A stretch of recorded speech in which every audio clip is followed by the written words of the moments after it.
And we are live. Hello, everyone. Welcome to the Alien Spaceship stream. You could be watching from anywhere around the country or the world, and I really appreciate every single one of you.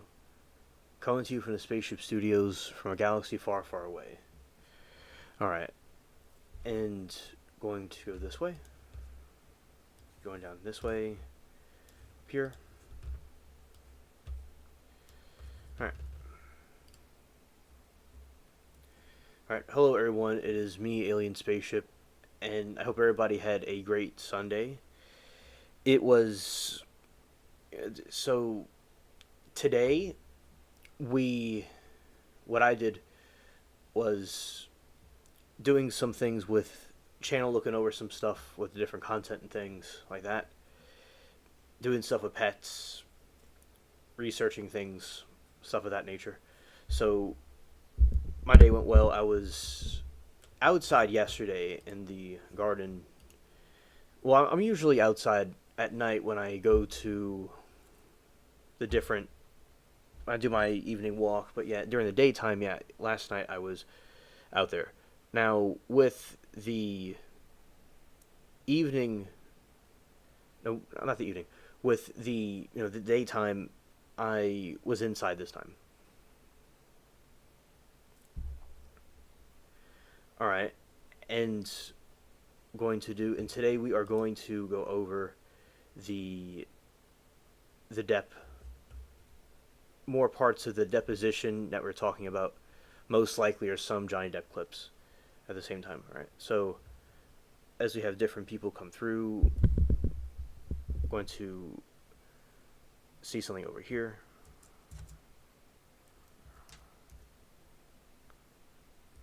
Yeah, that's something. We had a deposition yesterday, so now I'm going to give more context about what we were talking about with the Depp. Yesterday we had an interesting conversation about aliens and stuff like that. That was nice. And now what we're going to do is go to the Spaceship Cats. Reach out to the Spaceship Cats.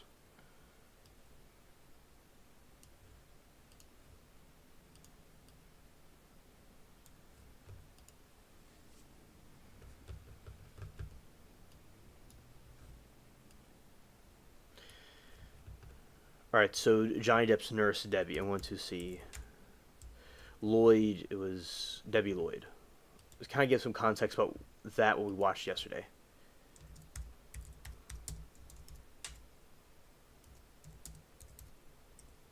This has to do with learning.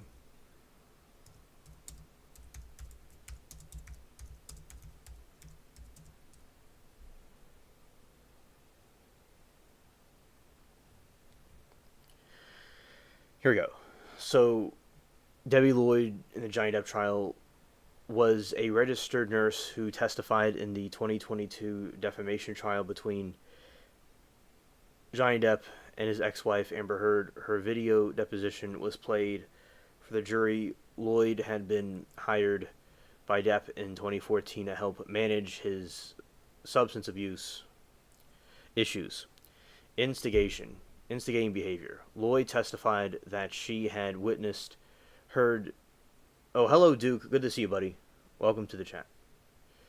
Instigating behavior. Lloyd testified that she had witnessed Heard deliberately try to instigate fights with Depp in court. A medical document was shown when Lloyd was treating Depp, referencing Heard's attempts to start arguments. Toxic relationships. Lloyd referred to Depp and Heard's relationship as toxic. She noted that Heard would follow Depp from room to room and not give him space. So something in the trial in the replay of the trial that we've noticed is that although there are many people that believe that... Okay, Miranda. Understood. Good to see you. Hope everything's going well with y'all in chat. Alright. She would follow him around and try to instigate fights, allegedly. That was something that occurred. That was not really what people wanted to see. Alright. The severed fingertip. Her testimony included a bizarre incident in Australia in 2015 during which Depp lost the tip of his finger.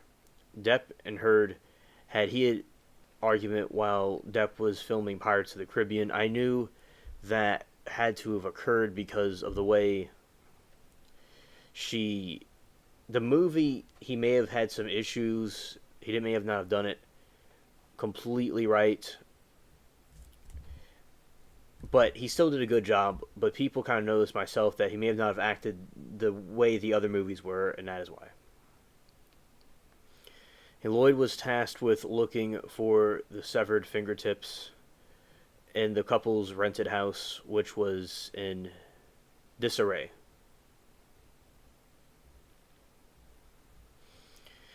She recalled hearing conflicting stories about how the... Okay, Miranda, understood. She recalled hearing conflicting stories about how the injury happened. One version suggested Heard threw a glass vodka bottle at Depp, while Depp allegedly told the doctors he cut it off himself, contradicting Heard's testimony. Lloyd's testimony also directly contradicted Heard's version of events concerning a prenatal argument. We watched it the other day, and we're going to watch more of it later. She was extremely the nurse, rather, not Amber Heard, but the nurse, when I say she, being specific. Yeah, Amber Heard's attorney, was also disliked. But this nurse was not liked. Because when we're watching, because people were in the chat were like, she doesn't seem to recall anything. Same thing with the people in the original comments on the video. People are saying the same thing. So it was certainly, although we will watch more scenes of it because they only showed a part of it, it was, all of Amber Heard's people seemed shady, and this nurse seemed kind of not completely authentic, whatever side she was on, although obviously we know, but still, it wouldn't matter either way. She seemed like she wasn't completely telling what she knew, in our opinion. When people do that with the trial, it doesn't really make it as reliable when people do that. All right. Going to see some movie facts for a moment. Let's see.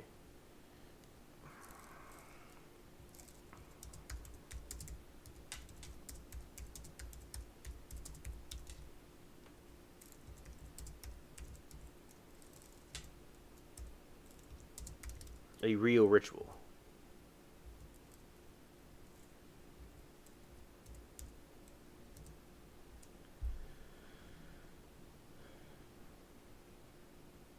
Now, something from the Halloween movie.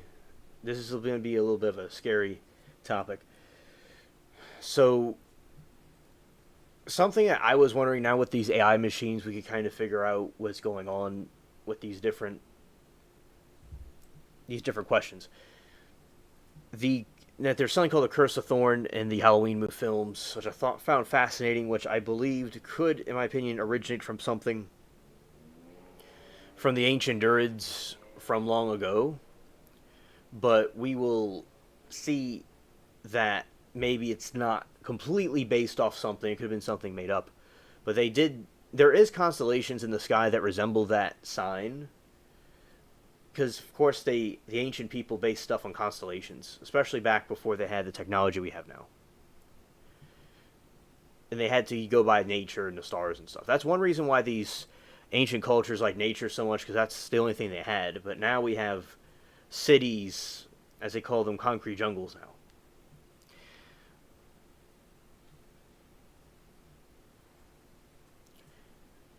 It is a fictional creation used to plot in the Halloween film series The Curse of Michael Myers. The mythology was introduced to explain Michael Myers' superhuman resilience and motivation for deleting his family. And the lore... Scared. Yeah, Duke, scared. The lore of the Cult of Thorn was developed to provide a supernatural origin. Hello, Lori. It's great to see you. Welcome to the stream. I'm glad you're able to make it. In this situation, later on, we're going to be going over some more scenes from the deposition from the Depp trial with the nurse. But right now, kind of learning some stuff. So I asked the AI about from the horror, because it's getting.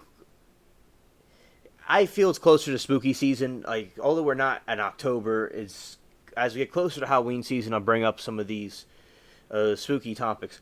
That there was something in that movie called The Curse of Thorn, and I was wondering if it directly correlated with some ancient Celtic ritual from the Druids, and seeing what the answer holds, and just kind of going over some different topics, things like that. Hello, Abby. Great to see you. Welcome. Just saying good night to y'all and miss talking. Hopefully, we'll be up for it soon. It's been hell. Hope it's great stream, Alien. Okay, Abby. I am so glad to hear from you. And we're all thinking about you, praying for you. So I'm glad that you told us good night. Good night to you, Abby. Thank you for stopping by.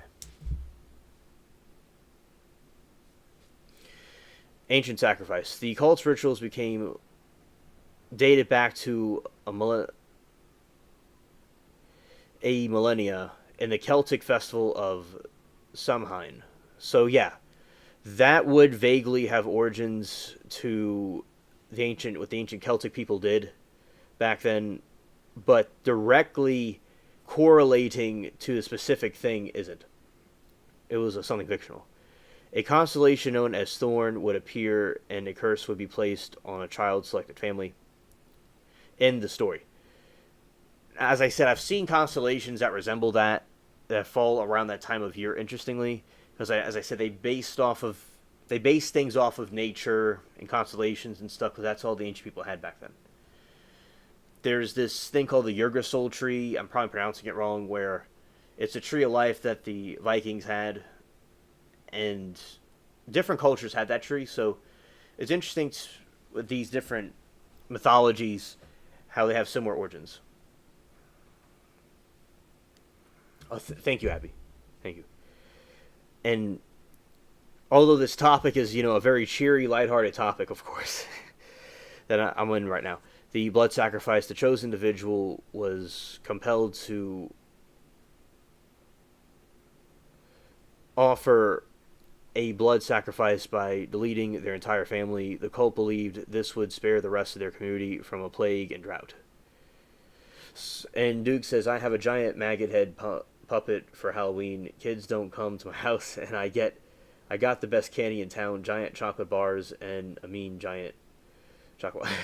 Well, that's very cool. That's very cool. Scared. They have a lot of, I'm sure your candy's the best, and that's very cool what you have right there. Now, ancient people used to sacrifice, like in the South America, they used to do this thing where they would sacrifice people so the sun would come back up. Because the people didn't understand, although I'm religious, people didn't understand the scientific purpose of, like, when the sun goes down, it'll come back up, because it's just the way it was, people either Big Bang, or created, or both, that it was just set in line to go that way. Now, with the situation at hand, you have the people didn't understand that the sun just is going to come up and down just naturally. They thought if you sacrifice people, the sun would come up and come down. If this, in theory, if this was a true situation that ancient people did from plague and drought, I wonder how they reacted when they got a plague and a drought. Scared. I guess they would think that it wasn't being done properly.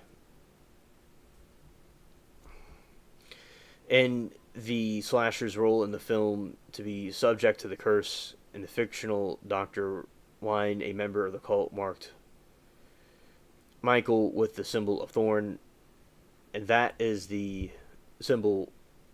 It's this. Let's see, can they see it? They can't. There you go. That little. It looks like a Celtic rune,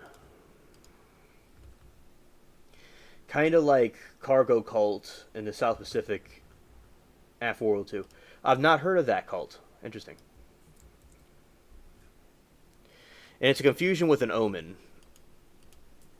Some confusion may arise from another fictional cult in horror genre, Disciples of the Watch. The Omen films, a satanic cult, is real within the movie's universe and serves Damien Thorne, an antichrist, as comes of age despite the similarity of the antagonist's last name. The two film franchises and their cults are not connected.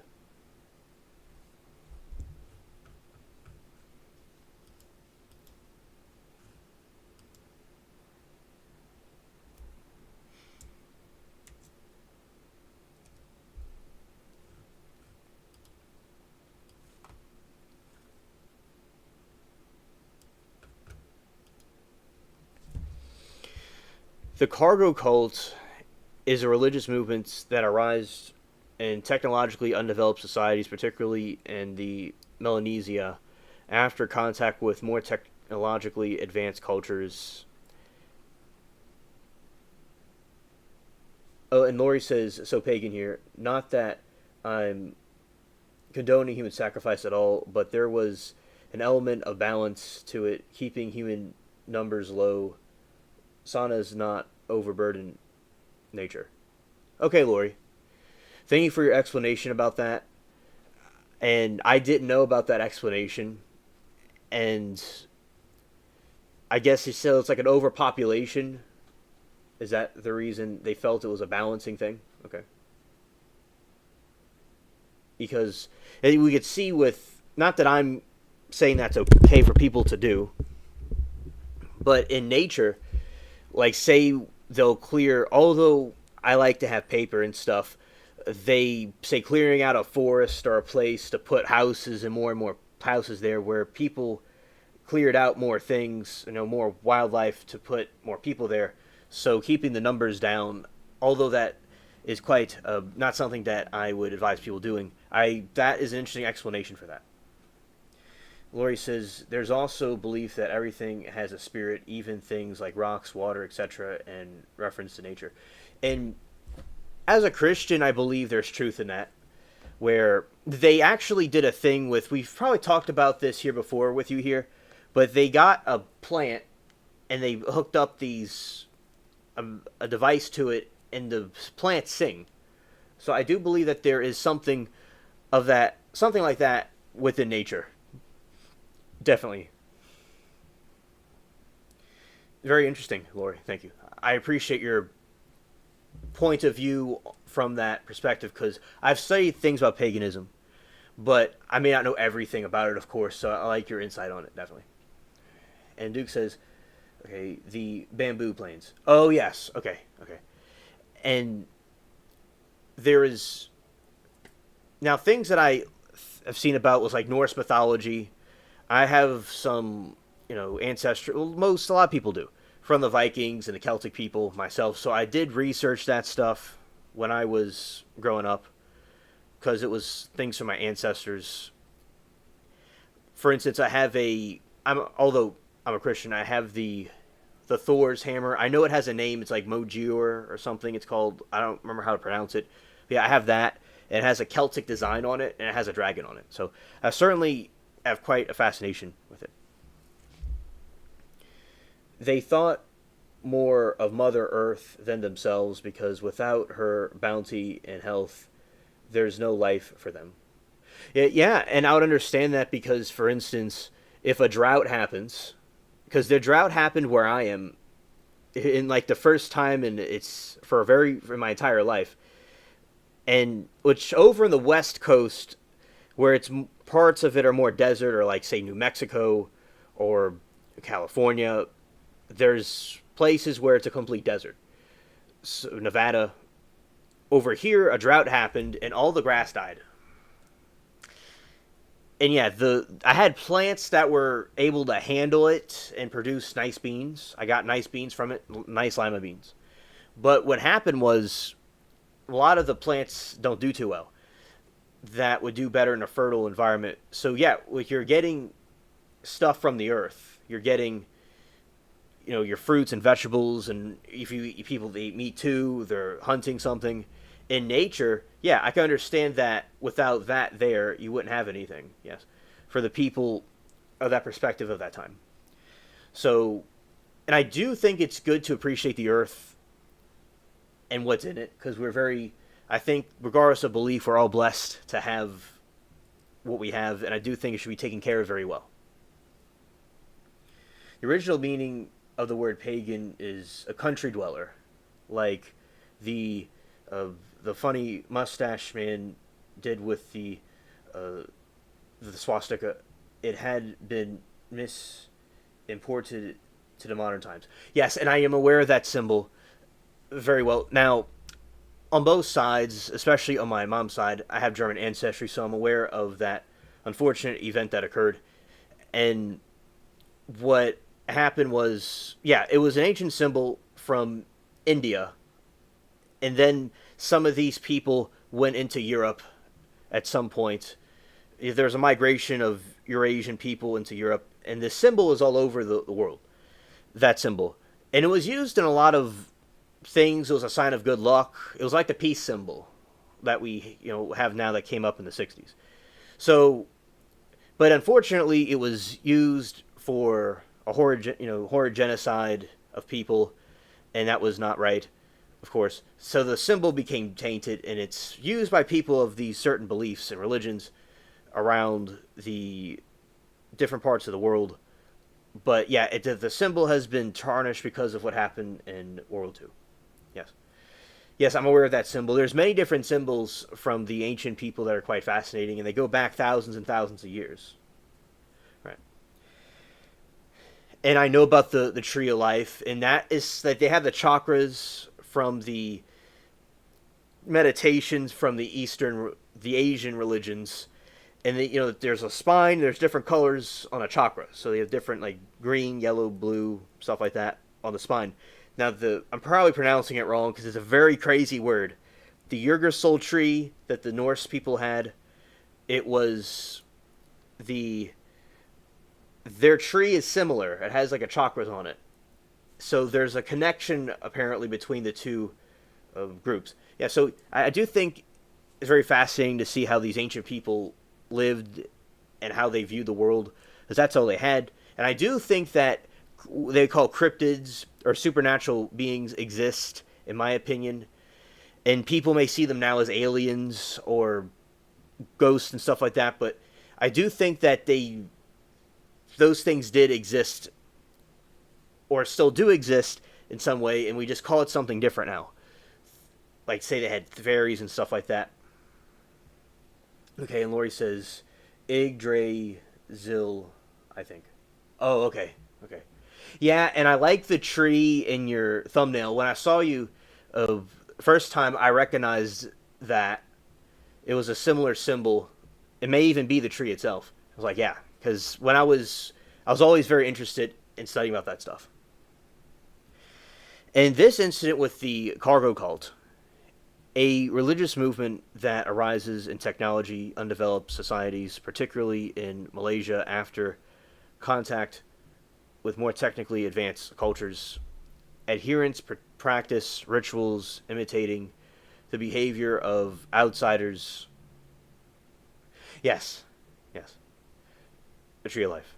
Behavior of the outsiders, believing this will cause their ancestors or other supernatural beings to deliver a bounty of manufactured goods or cargo.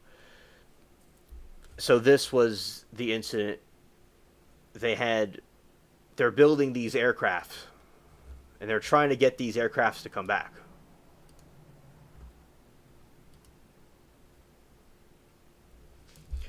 Lori said, I also have Cherokee heritage, and the tree of life is key. Oh, yes, yes. And that's very cool. And they were very good with nature. Like, for instance, I don't know what you think of the movie from the 90s, the Pocahontas movie.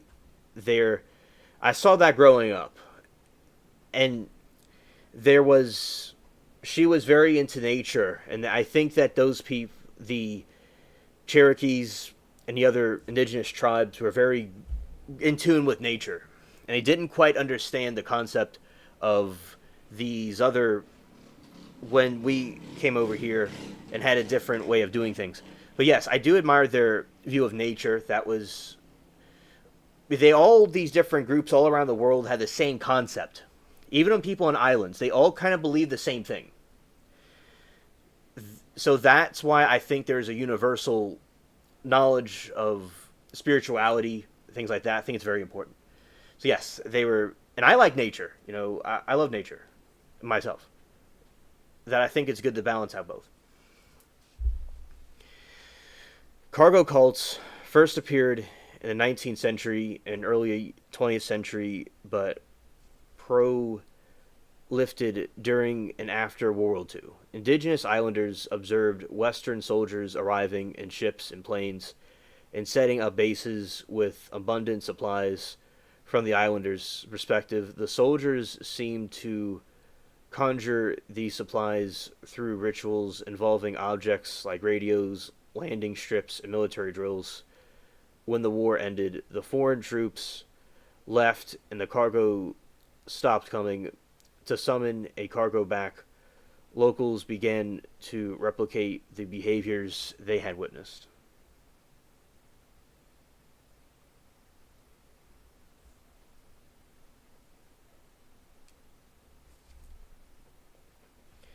Or he said, imagine where it would be today if the Euro-white immigrants had asked if they could live on this continent and looked to the indigenous people for how to live here. Right.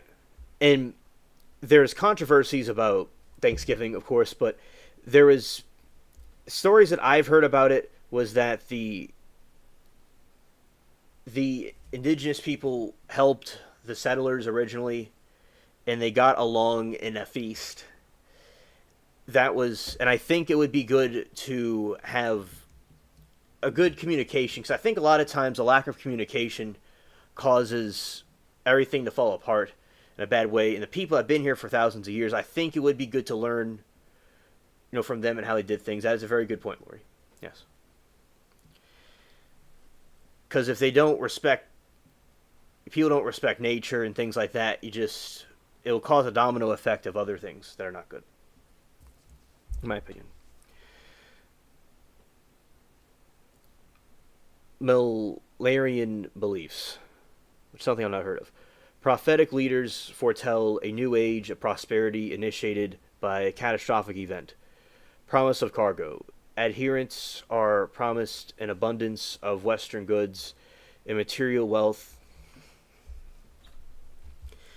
from supernatural sources.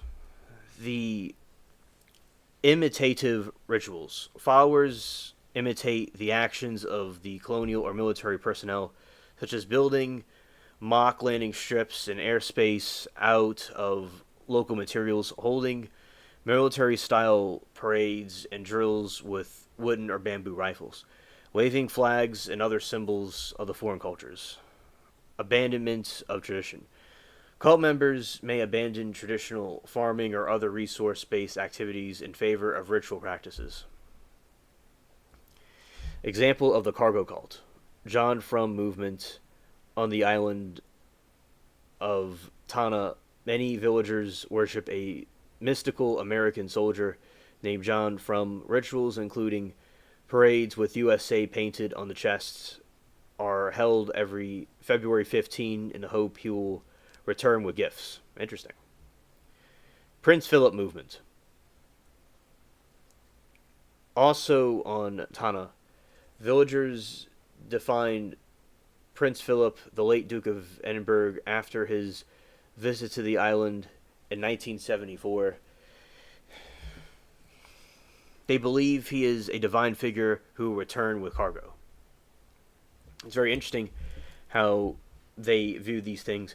When people came to bring them help, and they were thankful for that help, they believe them as deities. That's very interesting. See, because this is something in our modern times, back when the explorations were occurring, things like this did occur throughout civilizations. It is good to help other people as much as possible.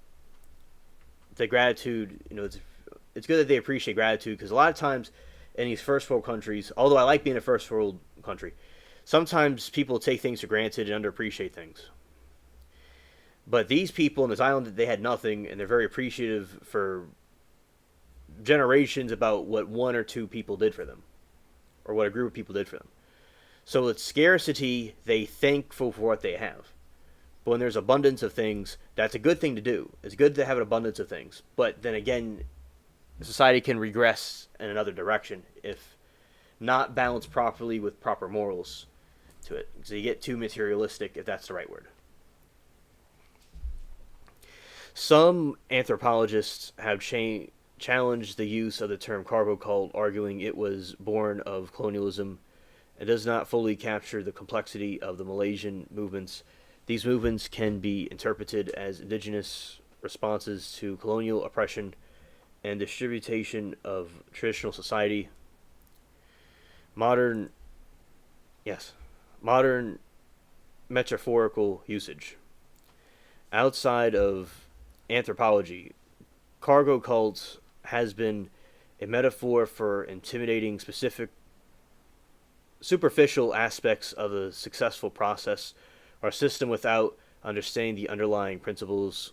Cargo cult science, coined by physicist Richard Feynman to describe research, it appears scientific but lacks rigorous methodology. Cargo cult programming is a software developed reference to include code that serves no purpose simply because it was included in a past program that worked. Interesting. I didn't know that. Okay, so we're going to go to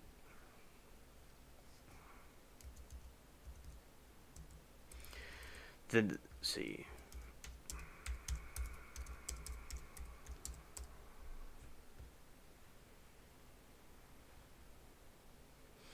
This is the Thor's hammer from Norse mythology.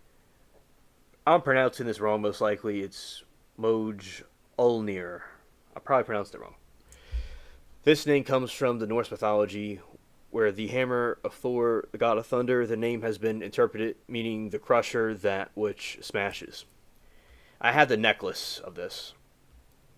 And he used two goats to fly around on a chariot. Even in the Bible, it talks about chariots of fire. And then you have, for instance, in this mythology, in this paganism, you have Thor riding on a chariot. So this shows across religious grounds, you have the same concept of these objects in the sky.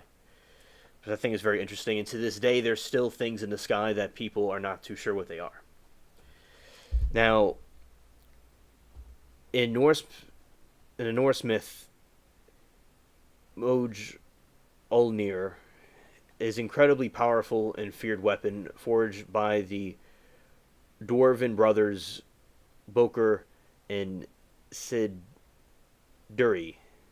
It's said to be capable of leveling mountains. The hammer was also used as a sacred tool to hollow or bless people and things. When thrown, it would magically return to Thor's hand. And that's why in the Marvel comics it does that. And I think in Anglo-Saxon paganism and across the different parts of the Germanic lands, they have this concept of Thor that is called something different.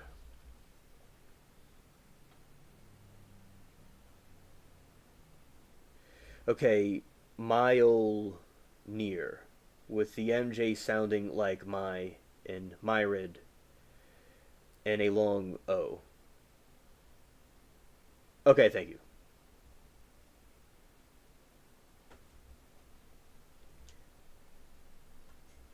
My old near. Okay, thank you. Now, with these, now my name's a German name. It's, for those that don't know, it's Hansel or Hansel, as a lot of people pronounce it in America, which is from the Hansel and Gretel story. It's a German name. And I found out later it was pronounced Hansel with a Z sound in it. So yeah, even my name for a long time was not pronounced the way it was supposed to be intended to be said. Yes, it is still confusing, the name, yeah, these names. Now, many places in Scandinavia, particularly Denmark and Sweden, Norway, have names from their Norse god lesser extent in his hammer. My okay. My Olnir. These toponyms are relics of the pre-Christian Viking era, with the worship of the Norse god was widespread. And Jutland means Thor's field, and there's Thor's homestead and Thor's lake, and there's Thor's harbor. He's got they need a helicopter landing area for him so he could land his chariot. Yeah. I remember studying about Jutland. Well, I was like very good at geography when I was in school. And I loved this topic when I was in school. It was about the Vikings and about the Scandinavia. I did very good with that. And at the time, there was a girl I was friends with, that was from Norway. And then as I said, was also related to those people because I was from England. The Vikings came down there, and I'm also connected to the Vikings through the ones that came to England. So I was also connected to it through my ancestors, and also had a friend that was from there. So I did very good with that test. Yeah, I remember Jutland. Talking about that, I thought that was an interesting name. Names derived Thor are from throughout Scandinavia. They are most easily identified in modern spelling, where the Old Norse has evolved to Tor or Tors. Of course, we have common name Thor's Hove, Torshov, Thor's Temple, Thor's Village. Changing identification. These places can be complicated. In the Old Norse was a common personal name. Scholars therefore look for other elements, a name to confirm a religious connection, such as the compound with holy grove, religious structures, and sacred enclosed or shrines.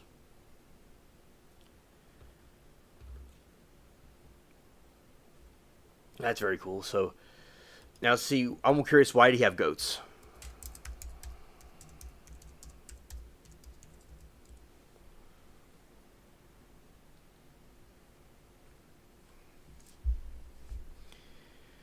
The Norse mythology, God had two goats.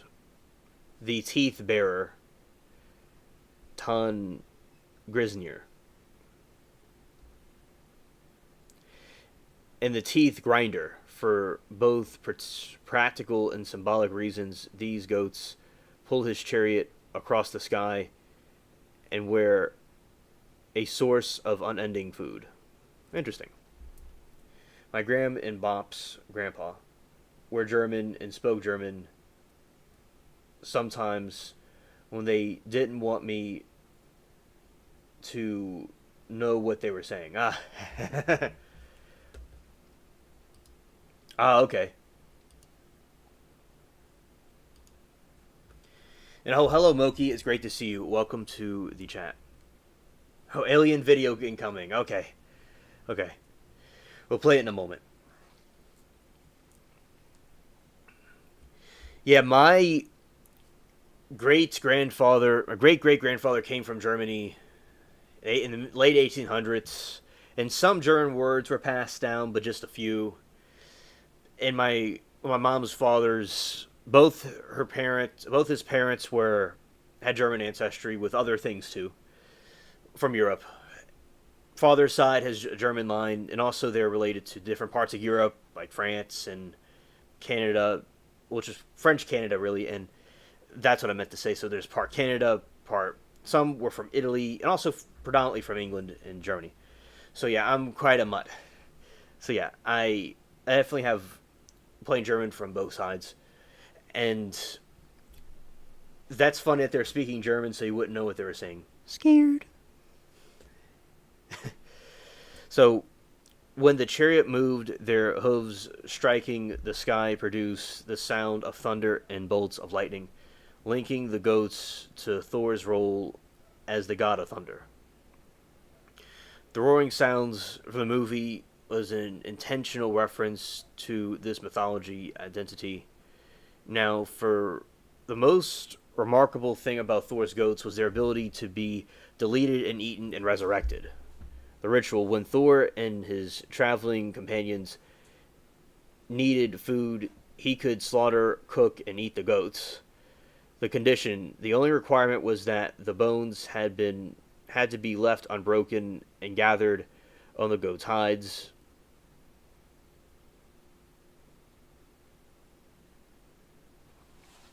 Lori said, "I saw the paper that my great grandparents had on their passage to America. One was illiterate and signed with X."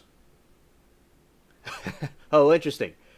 And I wouldn't exactly know what that means, but I guess they were able to speak or write, so they wrote with an X. Interesting, interesting. I think I've heard about that before, but I'm not completely familiar on why the X would be there. So they would just put an X as an identification of what they were. Interesting. Of what their name was. So I'm not completely familiar why they would put an X, but I assume that's what it is, because I think I've heard something like that before. Thank you for sharing. Interesting. The condition, in the resurrection, the next morning, Thor could consecrate the bones and hides with his hammer. Mjolnir. No, it's Mjolnir. Okay. To bring the goats back to life. Another thing about ancient tales and even parables or different religions. Oh, okay, Lori. It's in place of their signature. Okay. Okay, so the one thing about the cautionary tale is that there's a lot of parables and things to learn from these. They give a moral lesson, like, say, the boy that cried wolf. A lot of these, even things from Bible, things from other religions, too, that they talk about parables as a warning for people to not do this or that. So I think mythology or different religions is good to study because there's different life lessons to learn. Like, I'm a Christian, but I study different religions throughout my life, too, and there's interesting things to learn from them. And they all had like something interesting to teach, and it's good moral lessons for people to know for their own well-being. Because a lot of people are unwise these days, especially in this modern age. A lot of people have fallen away into darkness because they lacked wisdom from these types of things, or anything that could have given them better guidance. They didn't take it. During one journey, Thor and Loki stayed at a peasant family's house and ate the goats. The farmer's son broke one of the goat's legs bones to suck out the marrow. I am eclectic Christian. I love that. Yes. Yes. An eclectic Christian. Very well said. Oh, that's good you're eclectic. That's good. Yeah, facts. And we have and we're in the eclectic spaceship in the eclectic stream. Scared. The next morning, when Thor resurrected the goats, one of them was lame. Enraged, Thor accepted the two children and his sister, it's Paj al-Fai, and his sister Roskava, as servants to atone for their error. Symbolism. The presence of goats alongside the mighty thunder god had several symbolic meanings. Durid saying there's a learning in everything. Yes, that's very wise. Yes. The Durids have origins to the Canaanites. I saw something that had origins to Canaanites. Because they wore the same type of hats, things like that, and then they went over to Europe at some point. Because the hat, like for instance, what we talk about in the channel a lot, not recently, because we talked about it recently a couple of months ago, but things I like to talk about is the story of King Arthur and Merlin and stuff like that, because it has to do with some of these supernatural topics with the aliens. It's just something I like to talk about. I don't really care. But yeah, I've talked about that in depth before. I made videos about it. Like there's the Ladies of the Lake, for instance, that helped King Arthur. Merlin was a wizard who was half... His father was a demon, and his mother was a human. And he used his ability... He was a Christian, according to an interpretation. Others may think it differently, but in an interpretation, he was part of this Christian with King Arthur, and he used his ability for not saying that paganism was evil, but rather than using it for the satanic cause in this mythology, he used it for the good side, to be more simplistic about that. And that is something that he was a Durid, a type of Durid. Definitely would look like one, also. Yes. And I do, in my opinion, I do think it's possible, although I will say the scholars say, and people say it was a fictitious story, like that was not really a person. It was something that was maybe pieced from people that existed, but it was not based on something real. But in my opinion, I do think it was, I have a tinfoil hat, I do think it was based off of a real person and persons. And the information about them, like reliable sources to fact check it, got lost. Okay, Droid. Lori, I never knew how to pronounce it. This entire time. Thank you. And well, I'm glad to have you in the channel, because I did not know that's how it was said. Okay, Droid. Okay. Now, I think that Gorify was the one that compiled the information about King Arthur and Merlin and stuff like that from that time. Yes, I believe in Robin Hood as well. And Gorify was the bishop that compiled the information. Now, his sources were from earlier sources. Now, back in the past, they didn't have computers and ways we keep records now. So we don't really know what was from that time period, where this is really the mainstream narrative. They don't know for certain if he was weird. I mean, if he was real or not. Not weird. Well, thank you. I'm glad you're here to help. Now, I do think that, yeah, because they don't really know for certain. Because they'll say he wasn't real, then they say you don't really know for certain, so it's not real. Now, it goes all the way back before they had the type of technology to maintain things. Of course, if we look at the story, spoiler alert, the Camelot was burned down. It was destroyed. So the information from Camelot was lost, hypothetically. Like the Library of Alexandria. With the Library of Alexandria, there's a lot of information that's been lost because it was destroyed. So if the person destroyed the city... Oh, hello, Liberty. It's great to see you. Welcome. We are later going to look more into that interview with parts of the trial from the Johnny Depp trial we're going to look at later, most likely. At the moment, we're talking about mythologies and different things from history. Before that, I was talking about a horror movie, because with Michael Myers, that movie with Halloween, they had the Curse of Thorn, and I was wondering if it was based on a Celtic tradition from the past, but it was vaguely based off of it, but not directly based off of it. Then we kind of went in this rabbit hole of different things from mythology stuff because I've researched this stuff before. That's what we're talking about at the moment.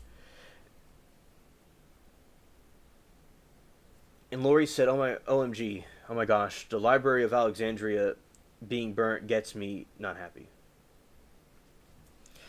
Yeah, and with, I do think Gorfy got correct information because it was passed down over centuries. Now, I do think that, of course, with his Camelot being burned down and destroyed, that's why there's not a lot of information about Camelot because it was destroyed. Like, if you take a nuclear bomb and you bomb a place 1,000 years ago, there's not going to be much information about it because it's all lost. Now, there's wild theories. I'm about to go down a crazy rabbit hole, a Timu rabbit hole. So, y'all, I'm like going to detour this chat into a rabbit hole. Oh, yes, Lori. Lori says, I could never watch Michael Myers or most horror. Scared. Yeah, quite a few people I know do not like watching those movies. I don't blame them. You know, it's certainly something disturbing or horrid as an understatement. But yeah, I always like spooky things and Halloween stuff, and I'm not interested in doing crazy things like that, of course. But I like, it's a thrilling thing to, like, it's kind of like I'm being put in suspense. I like the suspense, being on edge, and kind of seeing like what's going to happen. And I like, spooky things, but of course I don't want to see people being deleted. That's not something I'm interested in doing myself. Scared. Depp Sleepy Hollow was great. Oh yeah, that's a very good movie. Yeah, I love the imagery in Sleepy Hollow because the dark, cloudy, kind of foggy imagery, that was very good to see. And the story behind it, because it was scary, but it wasn't like creepy in the way like the other movies are. Yes. And that was something allegedly that occurred with the Pumpkinhead. If that did happen, it must have been somebody that was pulling a prank or was on some sort of magic. Yeah. Scared. Alright, now, the thing with King Arthur, he was injured very badly. Maybe not to the point of being deleted, but he was injured very badly, and the Ladies of the Lake brought him to the other side, to Avalon. And what happened there is that it's like heaven. He was like brought to heaven.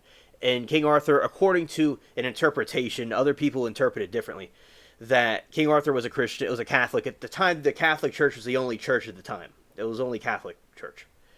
That was before the Protestant Reformation.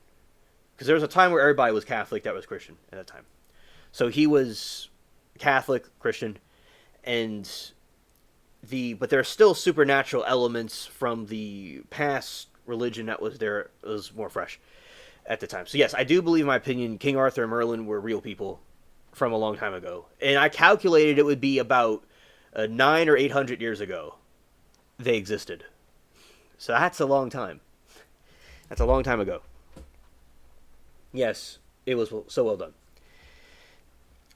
And there's good moral lessons to learn from these things about heroism, and these type of cryptids I do believe existed as I said before, they exist now and they existed in the past. These histories of reliance and perseverance are also noble that existed back then. For instance, the Romans wanted to take King Arthur out the picture because they thought he was a threat in this legend. So he was advancing his armies and was very powerful, and they wanted to take him out. So they had his wife was cheating with Lancelot, and his personal life was going not good. So his enemies came out of nowhere and attacked and burned everything to the ground. So that's why it's best not to be... That's pure warfare right there. That sounds like a real thing that could have occurred. This makes sense. The Romans would have seen him as a threat, like Jesus, for instance. Although it was, according to Christianity, the high priests thought he was a threat to their order. The Romans were convinced, or were peer pressured to think that he was a threat to Rome, and then they did what they did. So the Romans crucified people. Obviously, they're very ruthless. So what they did was, with King Arthur and up north in the British Isles was rising, they would have wanted to take him out in any way they could. So that would make sense hypothetically. If it was made up, it was a very well written story. Then it could have been based off of a couple of people. There was a madman that existed in the past that could have been based off of this Merlin. There was a Roman general that could have been King Arthur, but I still believe that they were based off real people. Now, in this thing we're talking about, Thor had these goats that would fly around, and he would eat the goats, and then they would come back and resurrect the next morning. So it was an endless supply of food for him as long as the bones weren't broken. Then these two siblings at a house, they were staying at a random peasant's house, and these kids broke the bones, so then they took the kids as servants, or young people, I don't know how old they were. So there's a moral to this story. There's a symbolism. The presence of the goats alongside the mighty thunder god had several symbolic meanings, and a god of the common folk. Unlike Odin, who is associated with kings and warriors, Thor was a god of the common man. Goats were a common domestic animal for farming families and were seen as a symbol of everyday life and nourishment. That is very true. My grandpa had goats when he was growing up, and they drank goat's milk. I've drank goat's milk before. It's not bad. I liked it. But some people may think that's cringe, but it tastes good. It tastes like regular milk, but more natural, if that makes any sense. People don't know what I mean when I describe it, but it tastes like milk, but more like milk. Like more of a milk taste. Which doesn't make any sense, but it's how it tasted. Resilience and abundance. The ability to be reborn every day symbolizes the cycle of nature of life and death and renewal, and reflecting the ancient Norse beliefs. Also represented an endlessly abundant source of food. Kind of like the Lion King.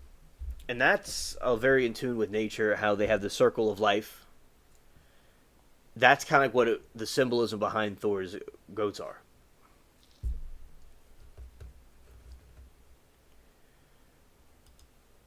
Now let's see what this video Moki sent me.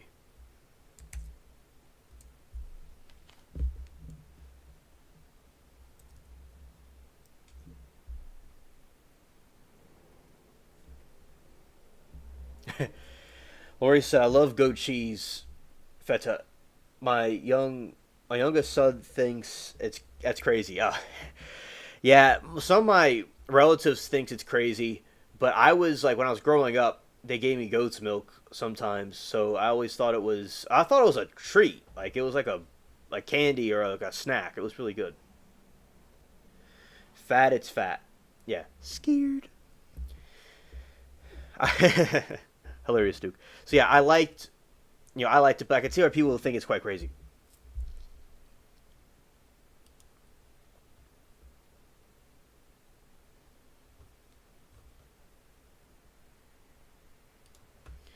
Yeah, and something with me, like I eat all kinds of things.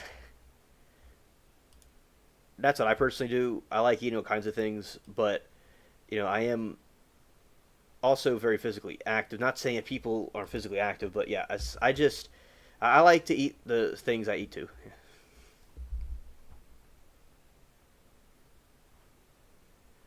Yes, that's true, Liberty.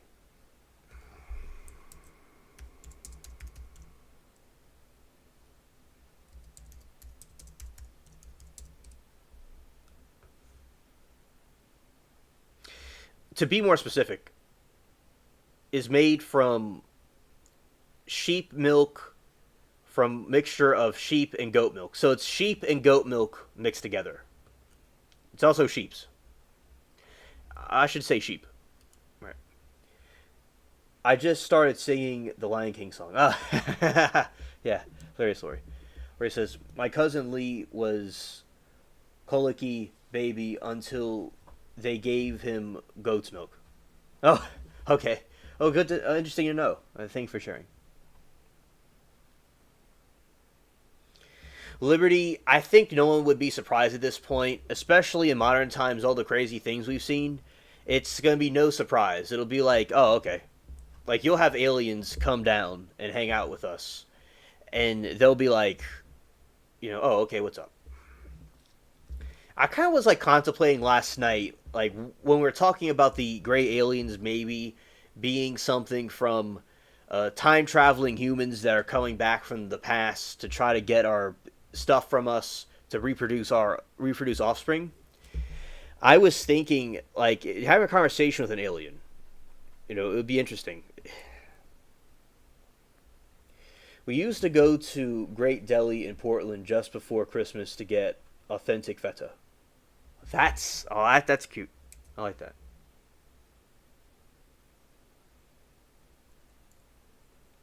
The Greeks have amazing food.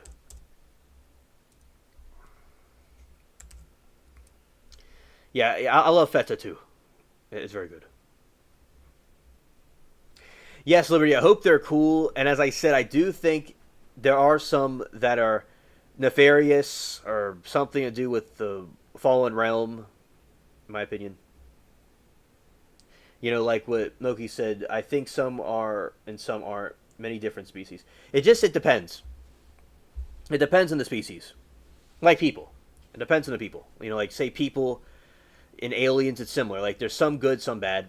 I do think some percentage of them could be watchers or fallen angels from a Christian perspective, or from another point of view, a non-Christian point of view, some evil spirits disguised as aliens, and there's also aliens, and then within the group of aliens that are really aliens, there are good and bad ones, like what Moki said.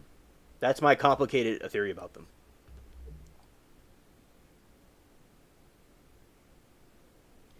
Yes, Lori. We're last night. Joe, my boy Joe, was in the chat, and he was talking to us about his theory about what the gray aliens are. So he believes that the gray aliens are time travelers from thousands and thousands of years in the future.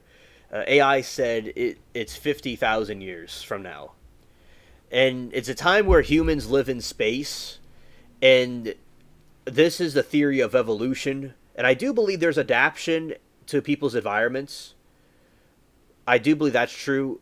And although as a Christian, I do believe God created us, but I don't know how that was done completely. Although I do believe what the Bible says, I'm not going to deny if there's other ways it was done or it's a combination of both. I don't know, but so I'm not going to like completely shun away other theories. I'm open to different ideas.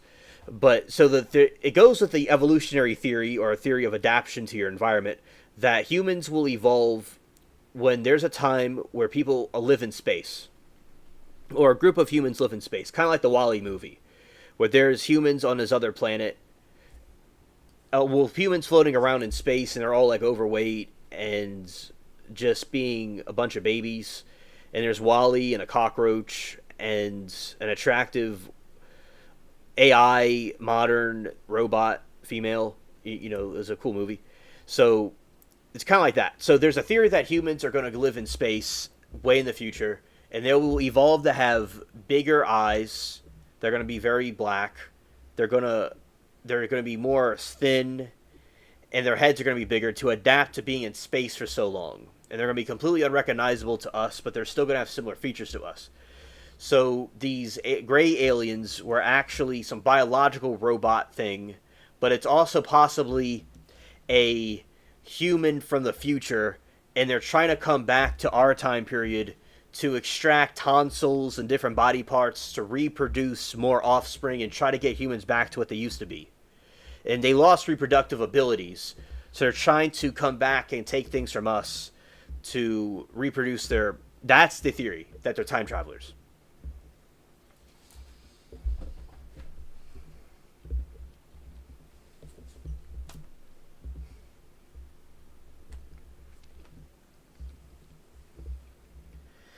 And Moki says, I don't believe the Greys are us. I think they are trying to create hybrids. Yeah, and I am still feel that way, Moki. I've always thought that. And although anything's possible, it could be the other theory. I've heard about the time traveler theory, but I've never heard it explained to me like the way Joe did. It was interesting, and people could think what they want to think about it, but that's what I think. And even if the time traveler theory is true, they're still trying to make hybrids. I love the word of God thing that our frequency or musical note was uttered and created all, but again, already spank iteka. I need the spank a pizza, a chocolate pie. I didn't know what that is. And yeah, Lori, I think everybody has a right to believe what they would like to believe, because although throughout history of different religions and including Christianity in the past, they have these groups that resorted to violence with their religion. I'm talking about Christianity in the past and other religions throughout time and beliefs, and even communism did that. So people could misinterpret it a certain way. Now, I believe that people can believe what they want to, and I talk about God all the time, and there's people that have been like atheistic and non-religious that I helped them see that they thought Christianity was cool because they liked the way I was representing it. So I always want to represent Christianity in my opinion, the correct manner. So yeah, and I understand it's not for everybody, and you don't have to believe it if you don't want to. But yes, I will. I respect other faiths and even study other religions, but I do. For me, I think that God is true. Doesn't mean the other things are false, but yes, I think that Christianity has been represented by different people throughout time a certain way, and religion in general that may have repelled people. That is a long explanation right there. There is the Spanish Inquisition. They had the burning of the stake, where they used to burn people at the stake were probably women that were being like independent. There's may have been people that were doing. I'm not against people doing like. There's like people that are pagans, whatever. That's fine. Now I'm against people doing evil things to other people, that kind of stuff. But yeah, if they burn people at the stake when they're probably not doing anything, they had a history of. They wanted people to. They go on a witch hunt. That's where the term witch hunt comes from, where they thought, "Oh, this is a witch. That's a witch. That's a witch." But it's not really true. And there's a point where the person's not a witch. So I do think that all humans, religious or not, can fall into error, because we're all prone to do that. None of us are perfect. Oh, Lori. Okay, that's good to know. That's good to know. And I'm glad that you have a positive view of it, because if people of any religion or belief is to mistreat people, it's not representing. Although Christianity should be respected like other faiths and beliefs, of course, I do think should be represented in a proper way. And Lori said, I'm pretty sure I had been birthed at the stake, too independent and mouthy for that time. Yeah, yeah. Yeah, it's really unfortunate where people would think of supernatural occurrences. I'm not denying that there were people like doing voodoo like they have down here, or poking a doll to try to do something sadistic to somebody for no reason. I'm not denying there's evil people out there that were doing things bad, okay? Bad, evil witchcraft, I'm not denying that. But, there's a point where they made the witch hunt so broad, it didn't really matter anymore. There's a point where, like, for instance, we watch trials, like, Moki, Liberty, and we watch trials, and we talk about trials here a lot.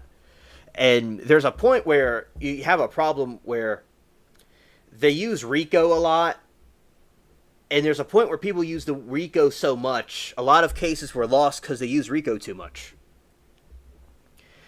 And RICO originally was for the mob, for gangsters, like the original, the OGs, to try to get Al Capone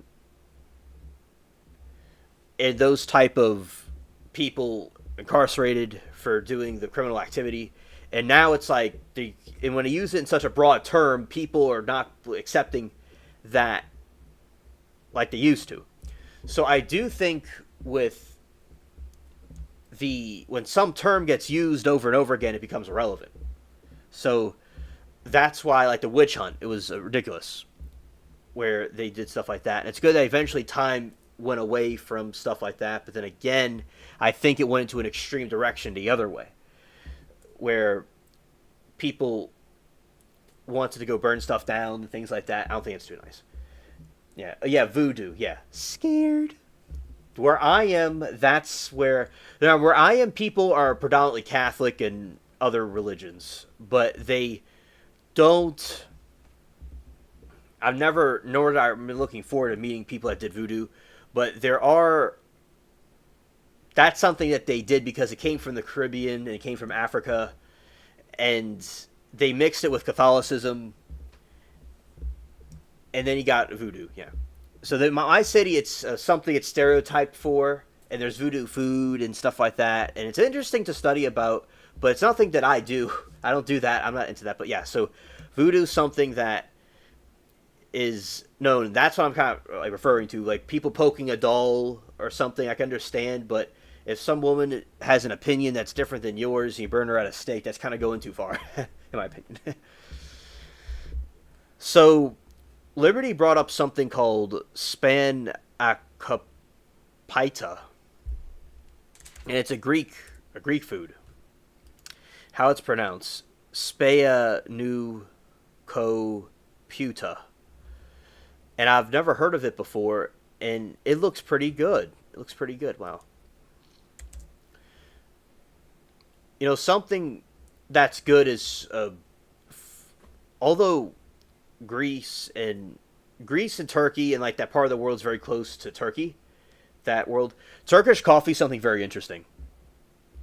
That's something I learned about through my people I've met on YouTube, and they put it in a little thing, span of capita. Okay, thanks, Liberty. Span o capita. Yeah, and I think it was very interesting to the Turkish coffee. It's like you put it in a little cup and you put it on a stove and it just kind of cooks itself. Yeah, that is what she's referring to.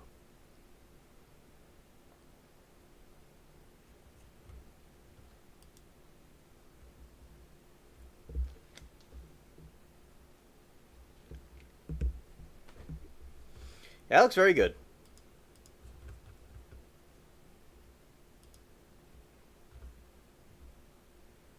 Oh, understood, Lori.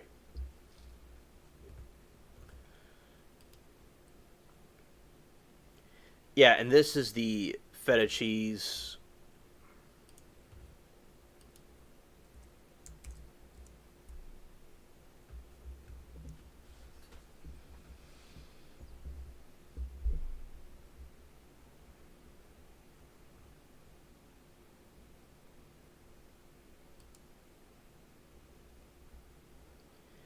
Like savory baklava. Yes.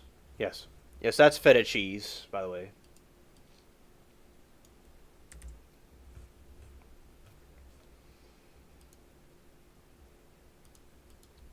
Okay, going here. Yeah, that looks very good too. That looks delicious. Now, a dish that I talk a lot about in the channel. Okay, it's called spam mock pita. Is what spammers eat. Ah, yeah.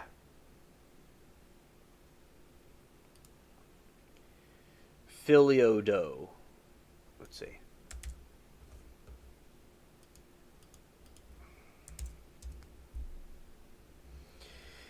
I like that. Oh, that looks very good.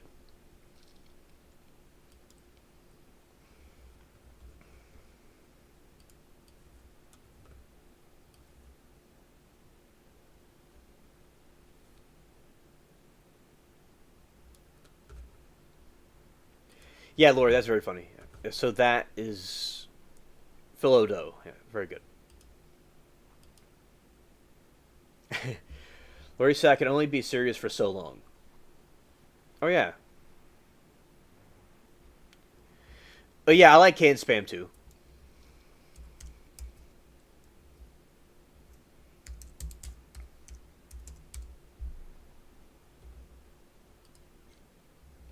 I like Vienna sausages.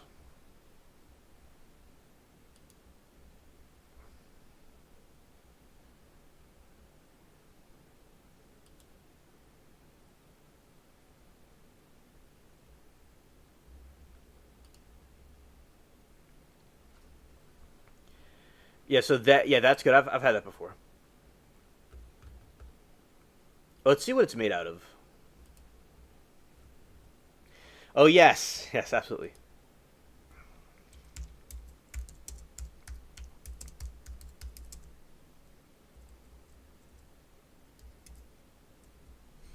Yeah, what is canned spam?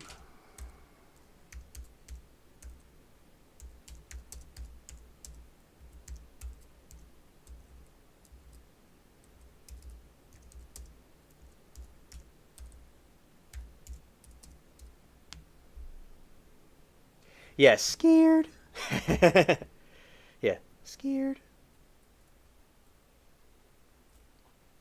Oh, canned corned beef. I've never. I don't think I've had that before. Okay, a canned spam of cooked.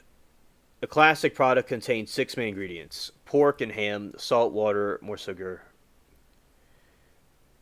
Hawaii state has high consumption rate of spam and is key ingredient in dishes like musabi and loco moco.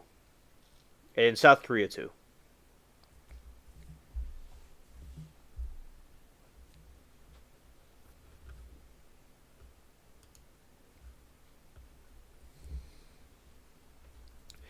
During World War II, spam was a crucial military and civilian food item, highly valued its non-perishable qualities, but with reputation. Oh, hello, Miranda. Glad that you're back. My gram fried canned hash and bacon grease arteries. Scared. Oh. Oh yeah, yeah. I can imagine. Yeah.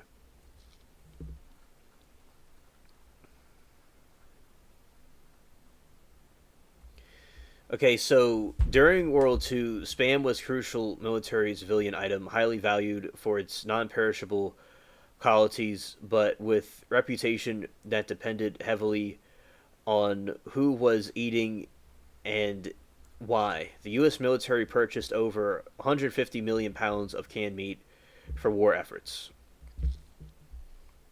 American GIs developed a love hate relationship with spam, which became cornerstone of their diet.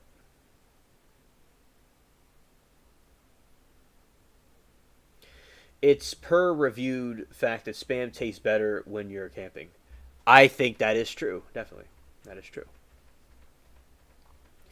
Bacon grease is good seed oils, clog arteries. Yeah, exactly. Yeah. Convenient and durable. Spam was cheap and easily transportable in large quantities and had a long shelf life without needing refrigeration, widespread distribution. Soldiers in both European and Pacific theaters consumed the canned meat sometimes up to 3 times a day, leading to widespread spam fatigue. Common enemy. For many GIs, spam became a unifying source of discontent and humor. Jokes and diverse comments about the food were a common experience shared among the strangers. Oh, hello, Kay. Welcome to the chat. We've been talking about things from mythology and food and aliens and all kinds of different things. Welcome to the chat. Roy said, my late husband was a veteran, and he had a few MREs meals ready to eat that were pretty good. Oh, that's good. Yeah, those are very good. Yes.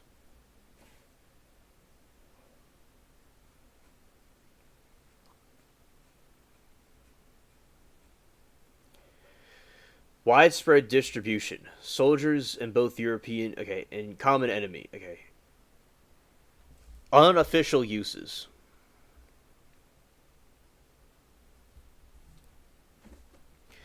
Some soldiers even found unofficial uses for the product beyond eating, such as using its grease to lubricate gun barrels or waterproof their boots.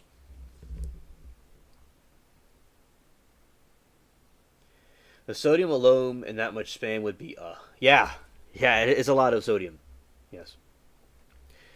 In famous reputation, Supreme Allied Commander Dwight D. Eisenhower famously wrote a letter to the president of Hormel after the war saying he would officially forgive the companies for sending us so much of it.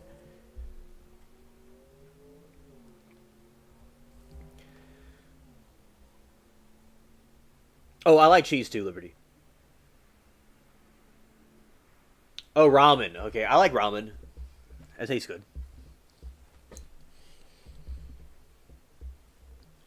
Spam played a vital role in feeding the populations of war torn Allied nations through the Lend Lease program. The Soviet Union. Spam was shipped to the Soviet Union where food shortages were severe after the German invasion. Soviet leader Nikita Khrushchev said in his autobiography, "Without spam, we wouldn't have been able to feed our army."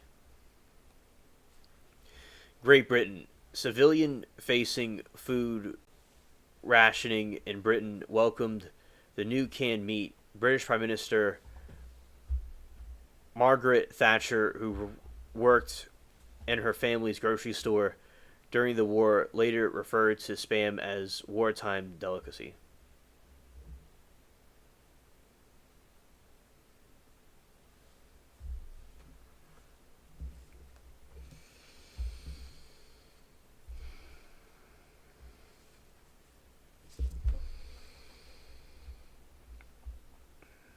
Yum, I love cheese to multiple kinds. I like cheese with pretzels. That's all time favorite. Oh yeah, that's very delicious. I love pretzels. Okay, have to resume decleaning my living room, but I'm listening. Okay, Lori, understood. Thank you for listening in.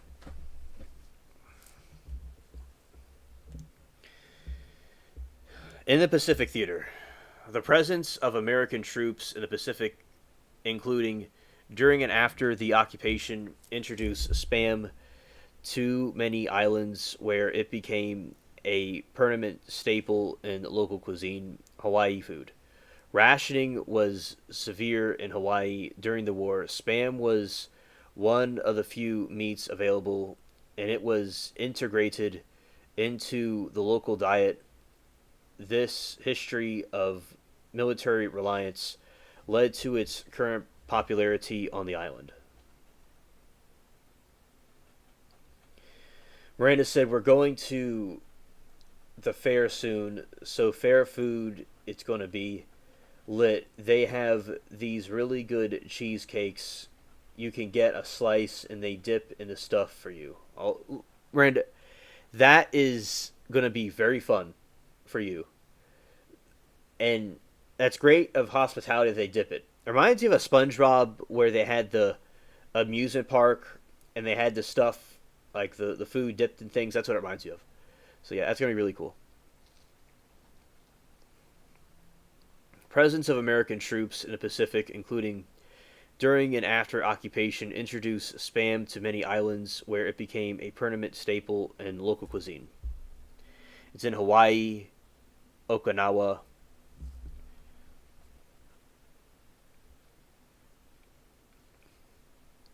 Food rationing was severe in Hawaii during the war. Spam was one of the few meats available. It was integrated into the local diet. This history of military reliance led to current popularity to the islands. Okinawa. Following the U.S. military occupation, Spam was adapted into local dishes and became a narrative space for expressing feelings about war and occupation. Philippines and Korea. Similarly, Spam is an ingredient into the local cuisines of both Philippines and Korea, sometimes out of necessity due to food scarcity following the war and occupation. Overall, while American GIs grew weary of Spam's practicality and durability, made it an essential and welcome food source for Allied civilians and soldiers abroad. Distribution also permanently changed the culinary cultures in the Pacific where American forces were stationed.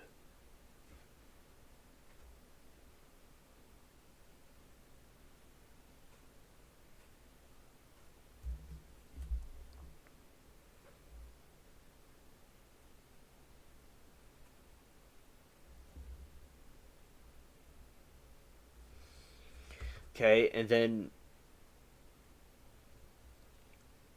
anything else?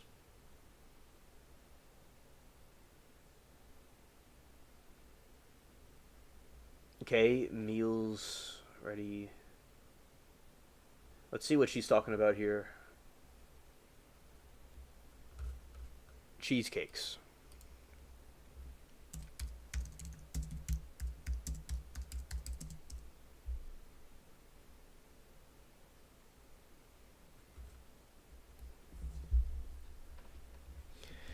The cheesecake's origin can be traced back to over 4,000 years to ancient Greece, long before modern New York version existed. The dessert has evolved over centuries as it spread across the world, with different cultures adapting it to their tastes and available ingredients.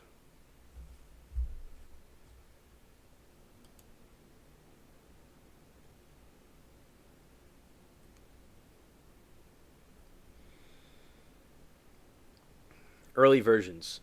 The first known cheesecake is believed to have been created on the Greek island of Samos around 2000 BC. Physical anthropologists have excavated cheese molds there dating back to this era. Simple ingredients, these rudimentary placos, meaning flat mass, were made from pounded fresh cheese, flour, and honey, then baked on an earthenware griddle. Fuel for athletes. Cheesecake was considered a good source of energy and was served to athletes during the first Olympic Games in 776 BC. It was also customary wedding cake for the Greek couples. First written recipe, the first recorded Greek recipe for cheesecake is attributed to the writer Athenaeus Athenaeus in 230 AD.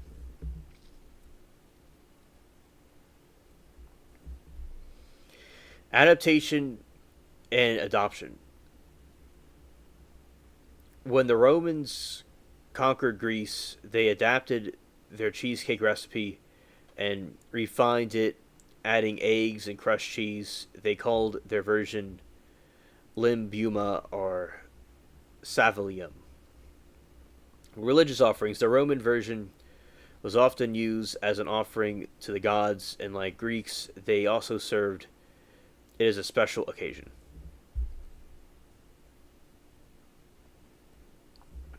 Expansion through Europe. As Roman Empire expanded, so did the cheesecake recipe, which spread through Europe.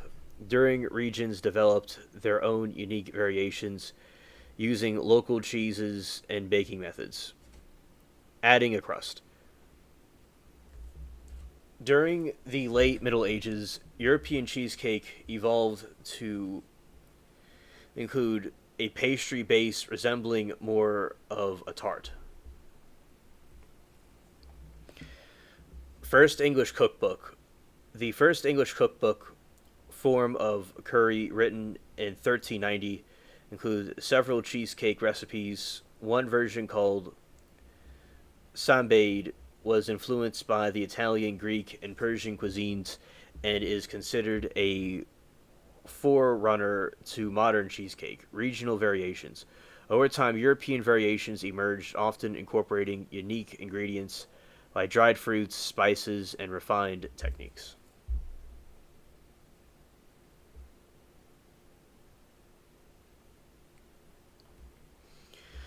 American innovation in New York style, colonial arrival to English tradition of cheesecake made its very way to American colonies with European settlers.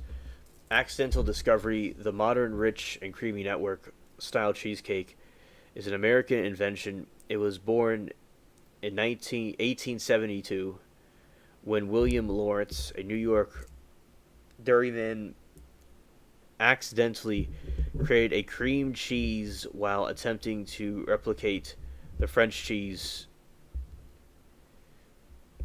Neufchâtel. Birth of a legend. By 20th century, cream cheese was used in cheesecake, given the rise of the famous American variation with crumbly crust and smooth, dense filings.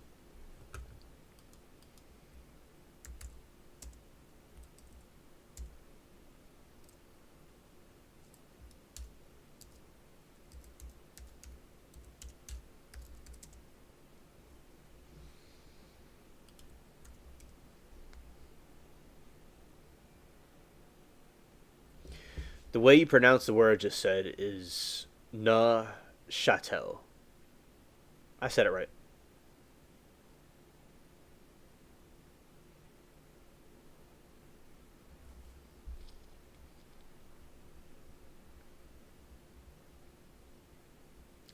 Neuchâtel. Alright. It sounds quite... It's very good. I like cheesecake.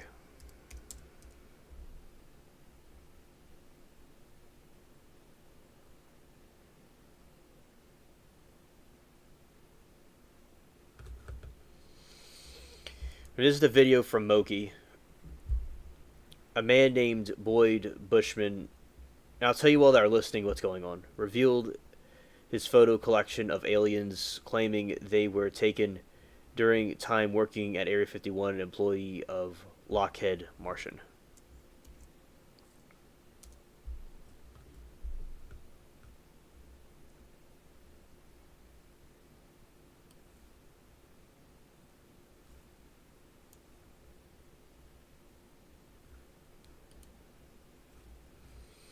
It says Boyd Bush deathbed confesses showing aliens from Area 51. Feet, 4.5 to 5 feet tall. They had one or two of them around it that were 230 years old, and we have a total of at least 18 that exist and operate with our facility. So it's a black and white picture from a little bit of a distance, and it looks like a gray alien that's kind of short, which they usually are short, looking kind of down but straight, and it looks like he has like a hairdo in his head, but it isn't. It looks like part in the middle, but it's just two different parts of skin. As Teller set it up. Now notice the eyes are different, nose are different, but they do have 5 fingers, 5 toes, 2 eyes, and rather strangely enough, I asked him how they communicate. He says, well, it's like this, Ward. You all of a sudden have a question in your mind. You walk into a room with one of them, and all of a sudden you find yourself giving the answer to your question in your own voice. They're able to use your own voice by telepathy. Now notice that they have 3 backbones. They're actually cartilage. Nevertheless, it's a much more efficient system than ours.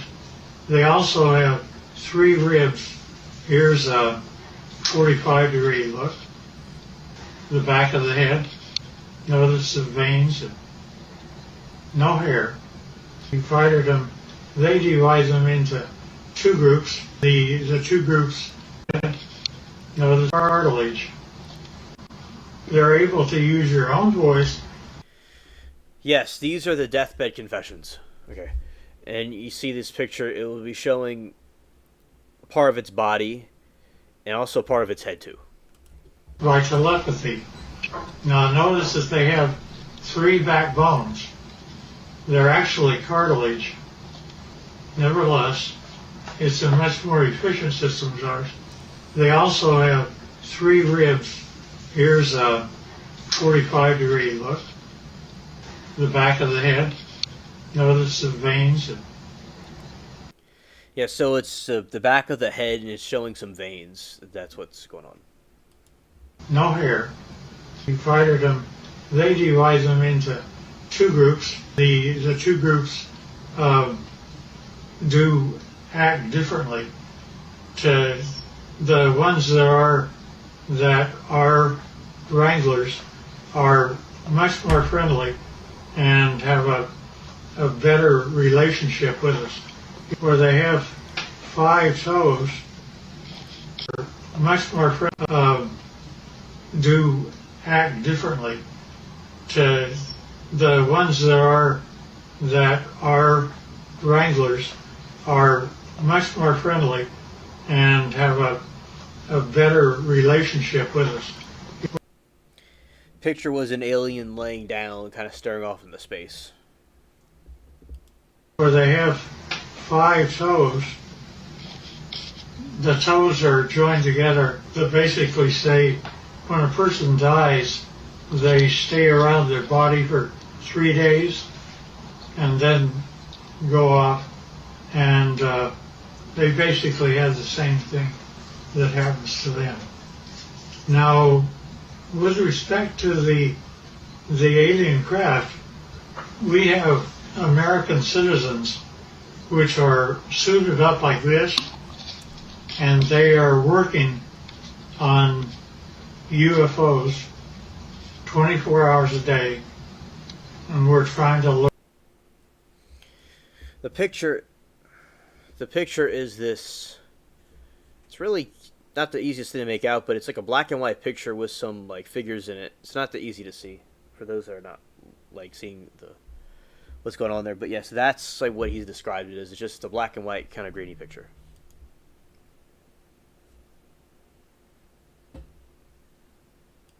Learn what to do.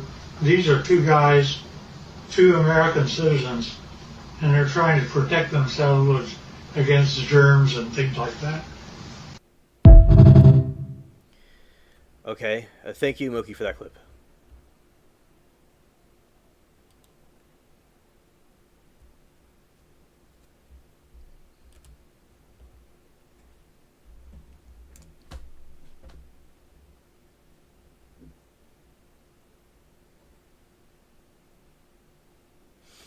Thank you, Kay.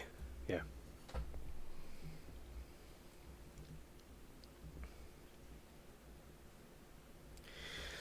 So, yeah, I think, in my opinion, it's very explicit. It's very explicit to see the photos of the alien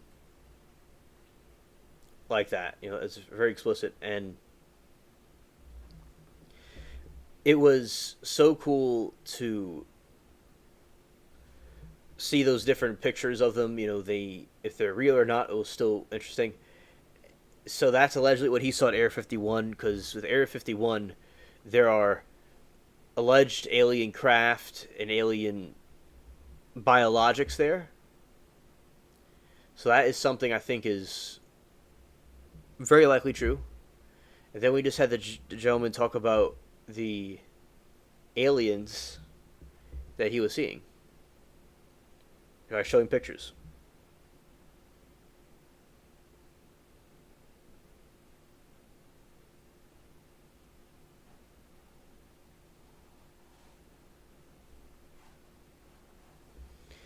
Miranda said, "I'm glad I missed this photo." Oh, scared. Yeah, it was. It was just some pictures of alien head and alien body parts that you wouldn't be interested in seeing because it's a bit frightening to those that are not do not want to encounter something like that. So yeah, I think you're probably true. Yeah.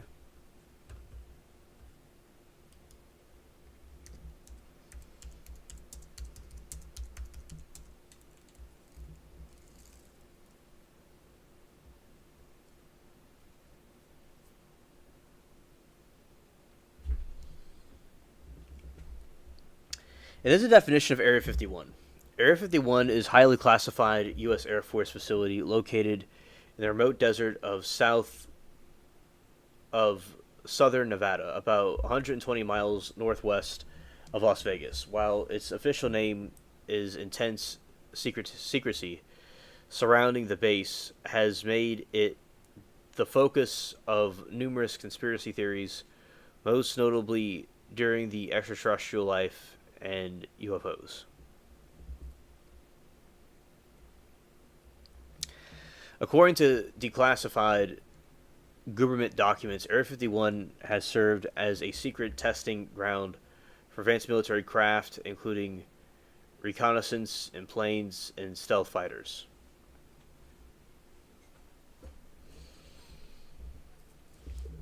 Lockheed U-2 Dragon Lady, spy plane, 1950s. Its high latitude test flights around accounted for many early UFO sightings, as planned no other planes could fly that high at the time.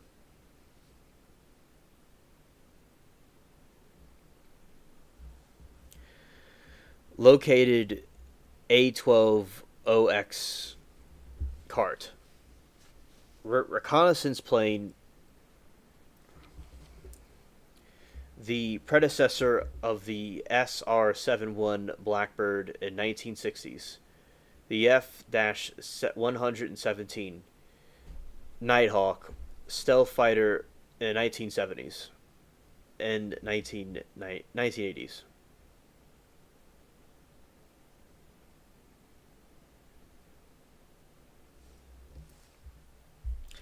I never heard about that, Lori. Oh, I'm gonna look into that.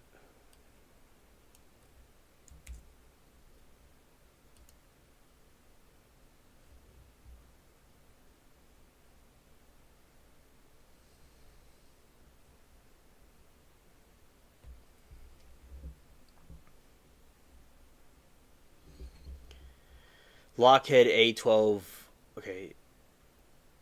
Reconnaissance project precedes the SR 71 Blackbird in 1960s.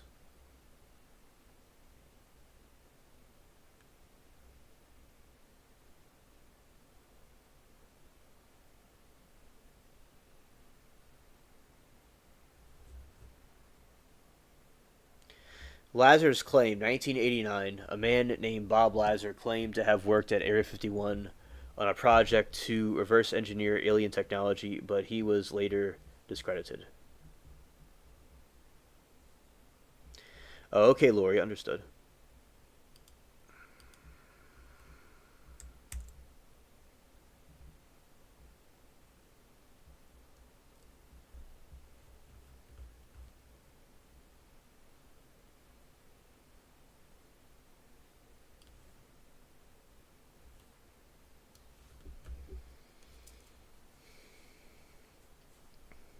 Roy said, I saw it on another channel, EP Earthwatch. Okay, thank you. All right, so yes, NASA's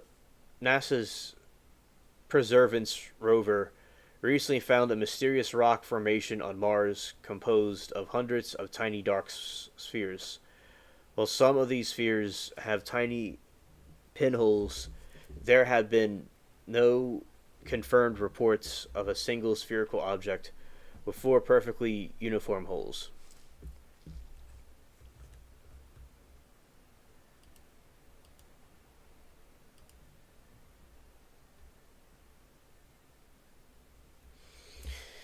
The object that is being described is more likely, they think, amalgamation of two distinct Mars-related discoveries that circulate online as the St.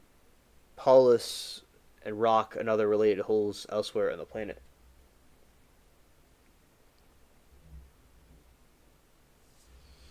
Look at some pictures of this.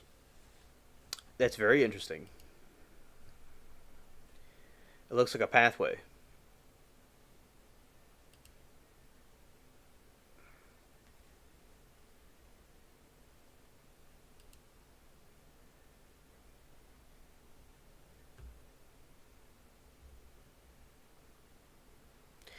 You're welcome, Lori.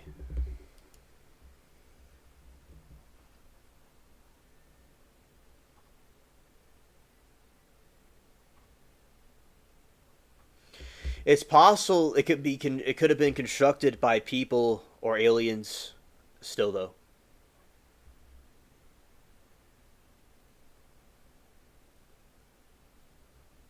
Yes, exactly, exactly.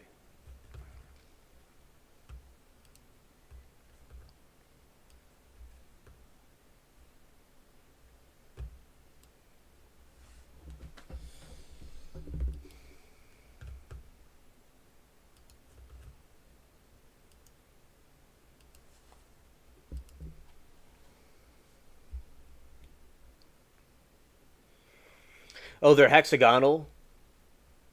I didn't know that. That's pretty cool. Thanks. I saw one that looked exactly like the perfect sphere ball. Yeah, a very good point.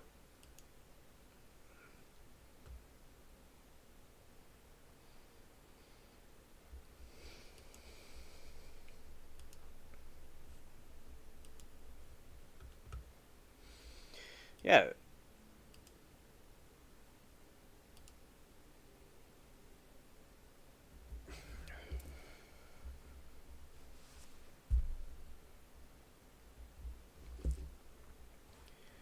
The St. Paul's Bay Rock. What was found in March 25, the Perseverance rover discovered a rock named St. Paul's Bay on the rim of the Jezero Carter. While it looks like the rock contains hundreds of millimeter sized dark gray and spheres, with some appearing elongated or having angular edges, the Perseverance science team noted that some spheres even possessed tiny pinholes. This is likely where the holes detail in your query and the query originated. Okay.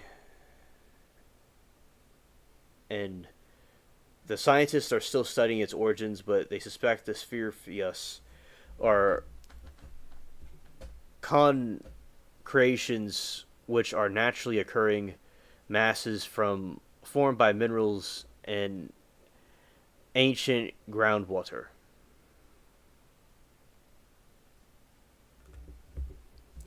What was found, unrelated to the Perseverance rocket, NASA has observed mysterious circular pits on the flanks of Martian volcanoes.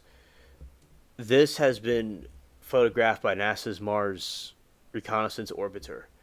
Not a rover. What it looks like. These holes can be up to 10 feet across and are thought to be skylights or collapsed ceilings of ancient underground lava tubes.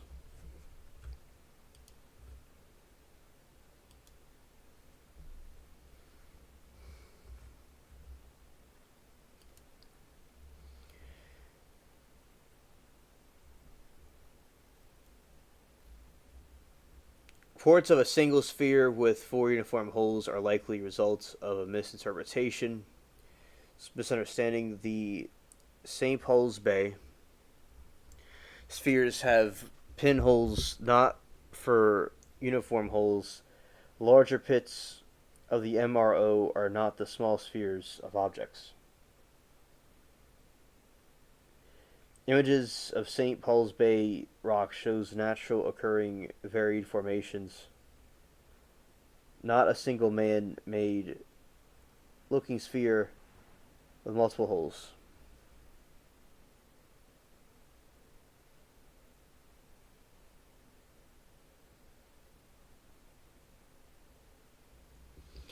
Alright, continuing.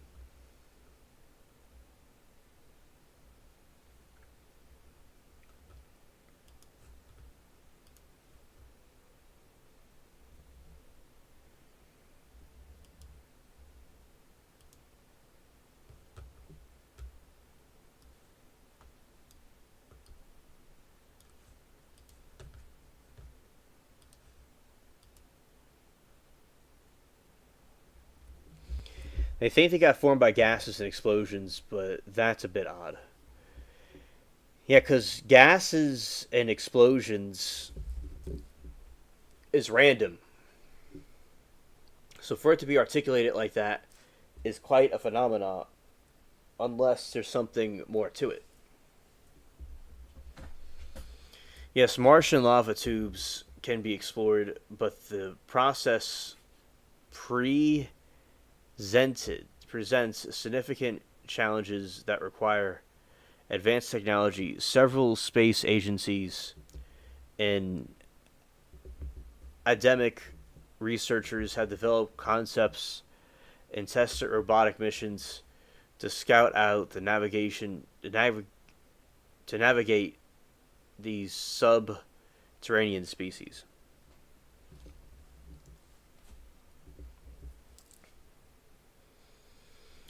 Exploration would likely proceed in stages, starting with orbital reconnaissance and progressing to increasingly complex robotic and potential human mission.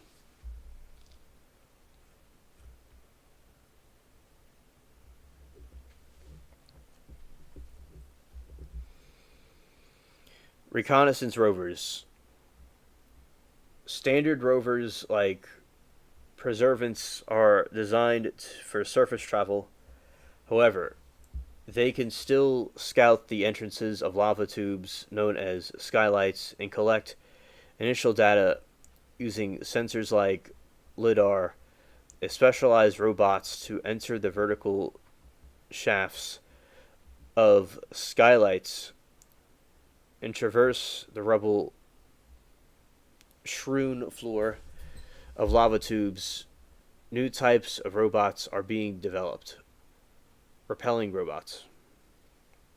In August 25, European team successfully tested a mission concept using large rover to lower a smaller one via the tether into the lava cave in Lanzarote, Spain.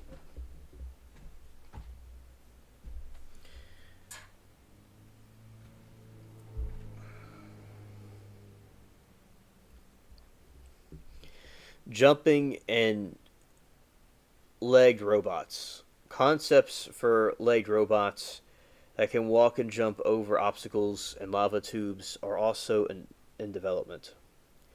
Communications. Solutions overcoming communications and development.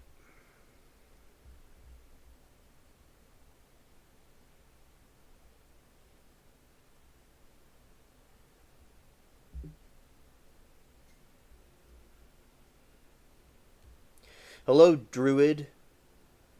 Welcome to the chat. Glad to have you here.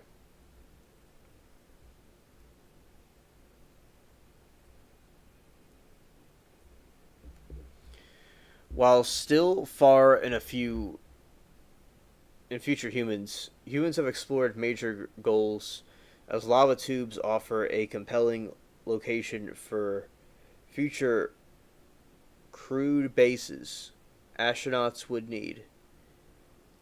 The supplies training program, like the European Space Agency, Caves and Pangea. Pangea. Train astronauts to terrestrial lava tubes to prepare for the extraterrestrial cave exploration.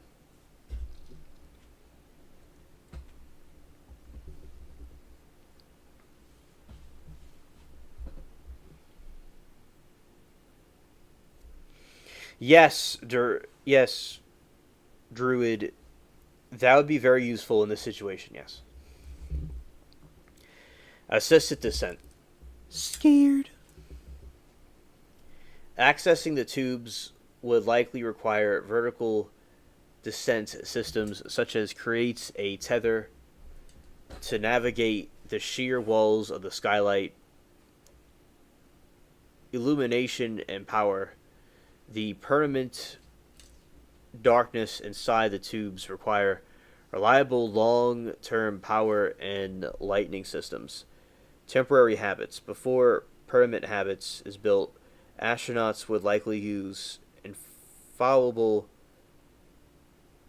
modules that can be deployed inside the tubes.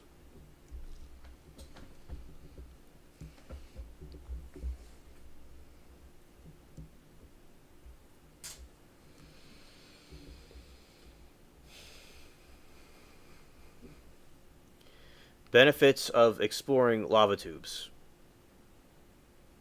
Lava tubes is high priority.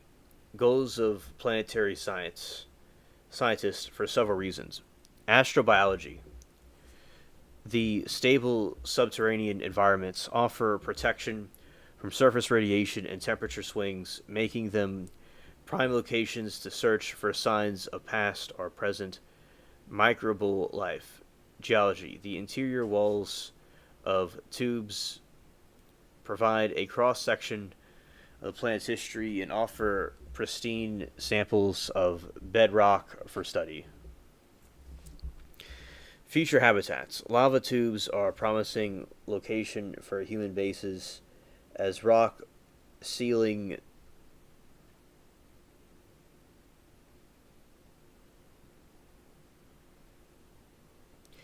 lava tubes promise locations for human bases as the rock ceilings offer natural protection from radiation, meteorites, and dust storms.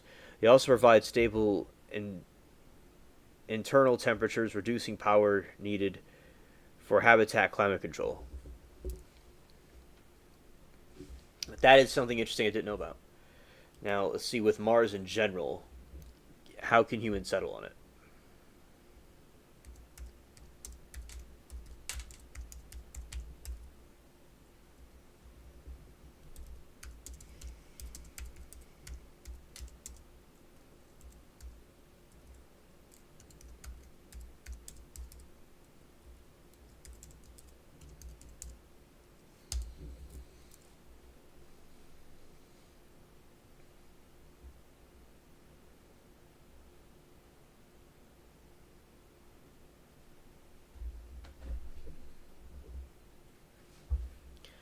A hypothetical human settlement Mars would require overcoming a range of technological, logistical, and biological challenges.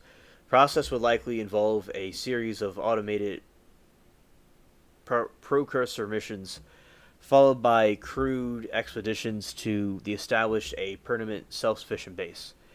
The international settlement, the initial settlement would be small, heavily reliant on resources from Earth, but it would gradually transition self-sufficient by utilizing local Martian resources.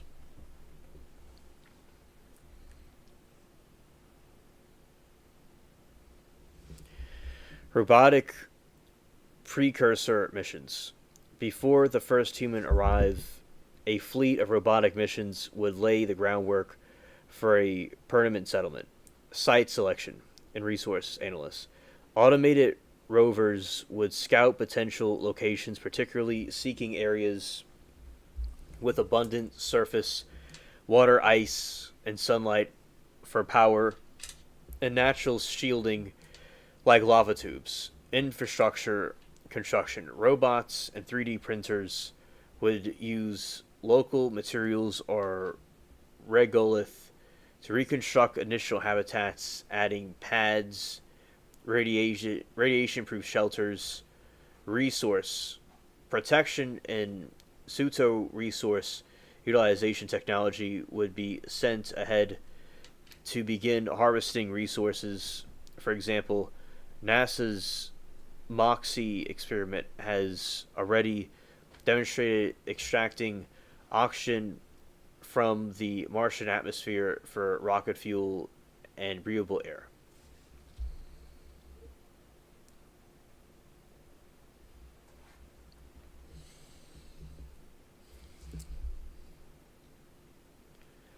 Phase 2 Crewed Expedition and Outpost Establishment.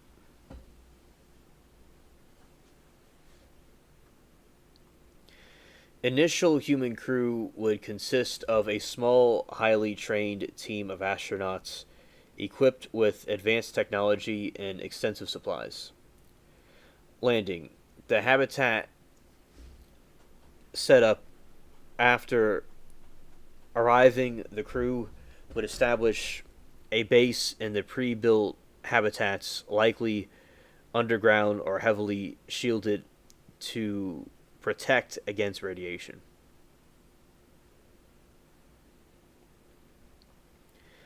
Systems integration. The crew would work to get ISRU power and life support systems fully operational and reliable. Local resource expansion. Drilling experiment would be used to extract subsurface of water, ice for drinking. Agriculture and fuel production. Psychological and physical adaptation.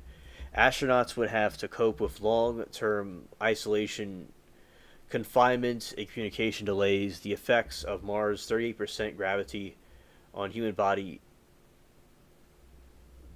including bone muscle loss, would also be a significant challenge as well.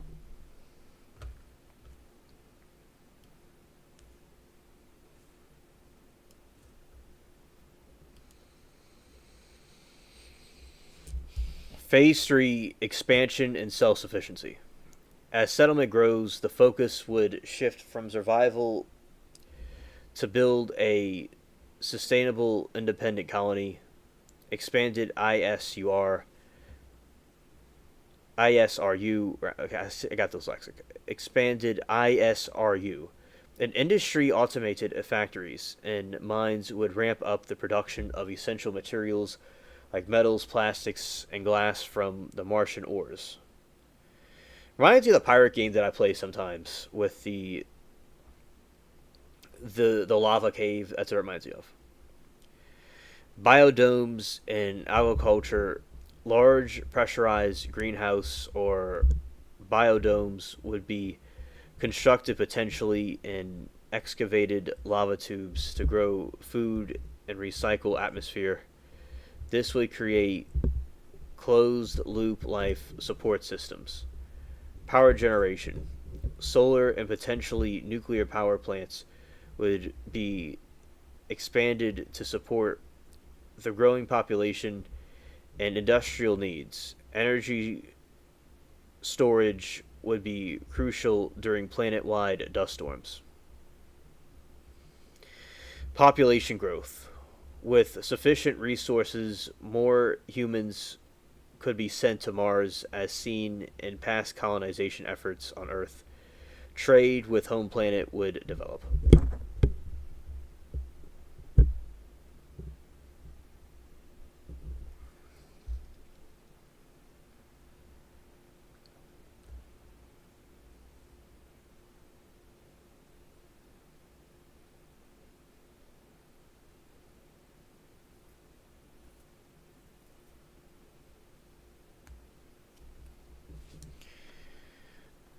Phase 4, long-term settlement and terraforming. In far future, some concepts envision a possibility of terraforming Mars to make it more Earth-like. Through this is much more difficult and longer-term process. Thickening the atmosphere, introducing greenhouse gases, or use of technology. Oh, hello, Liberty. So what we're talking about is how humans could possibly colonize Mars and make a settlement there, hypothetically. That's what we're talking about at the moment. We're talking about some rock formations on Mars that seem like unnatural, that something created it that way. So I was just curious about what AI had to say about us colonizing Mars.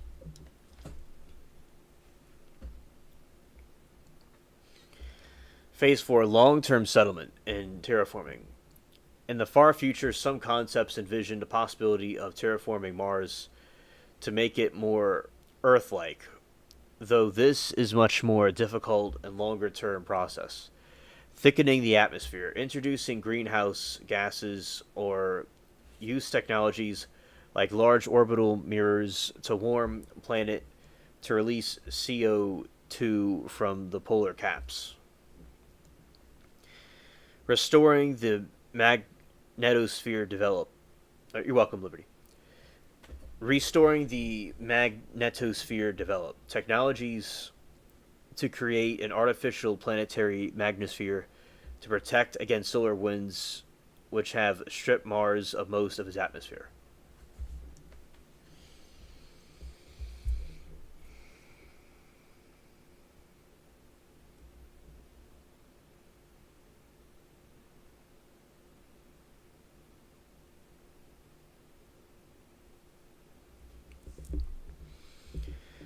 Technologies required. The following technologies are crucial for a successful Mars settlement.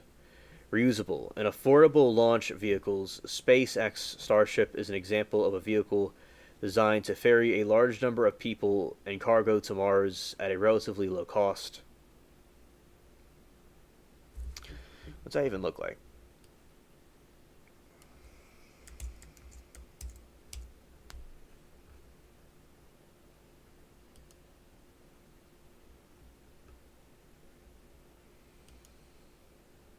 Alright, it's pretty cool.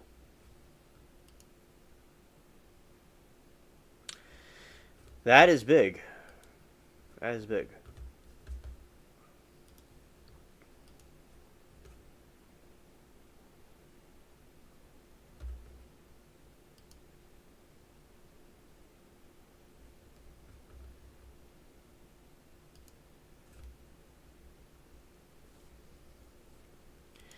Advanced life support systems. Highly reliable. It would be funny if you asked AI that question and it said, scared. Yes. Yes, it would be. Scared.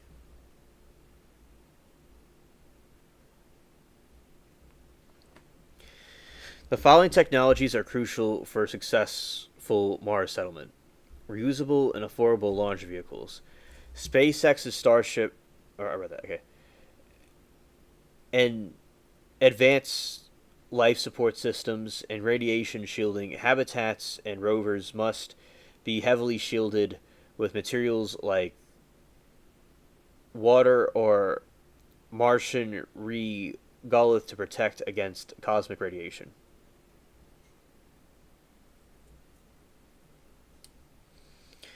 The ISRU technologies, as mentioned, these are essential for producing fuel, breathable air, water, and building materials from local resources. Medical and psychological support, lung isolation, and low gravity pose severe medical and psychological risks that must be addressed through remote care, robust medical equipment, and crew selection. Another one is skirt. That's another variation of scared. And skirt.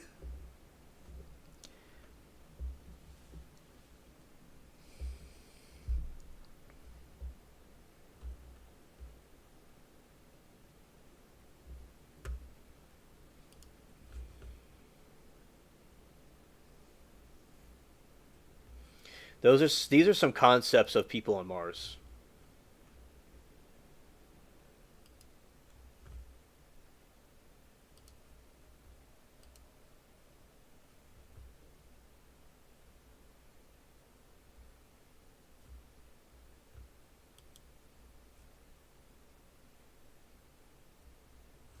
It's like Star Wars.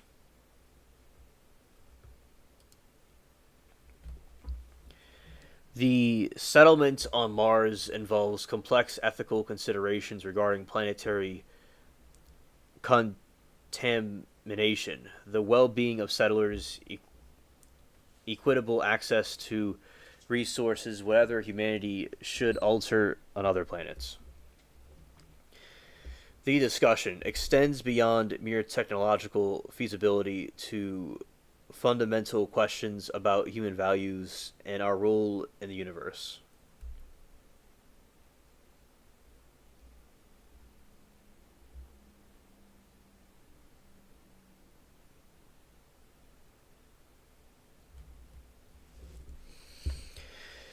Contamination and planetary protection. A primary concern is the risk of forward contamination, where Earth based microbes inadvertently hitch a ride on Mars and jeopardize the search of indigenous Martian life. Human missions are nearly impossible to sterilize completely, meaning a permanent presence would inevitably introduce terrestrial life. This could destroy our outcomplete any existing Martian ecosystem, even if it's only microbial. Scared.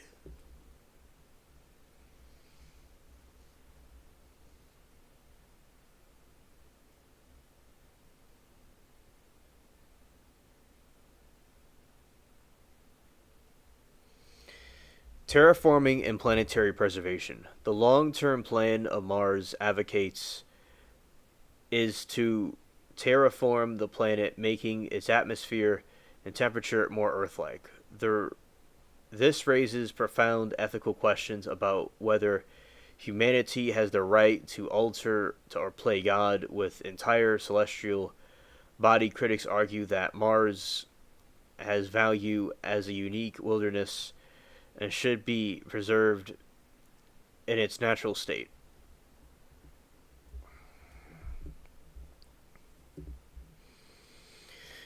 Resource appropriation and exploitation. Human settlement would require the extensive use of Martian resources such as water, ice, and minerals. This raises concerns about repeating colonial patterns of resource extraction and environmental degradation seen on Earth, potentially from the benefit of a few.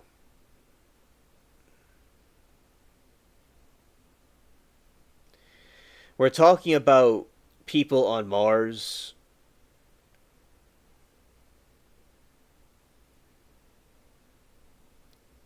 How that would work, or people being on Mars, the settlers on Mars, how that would work. Okay.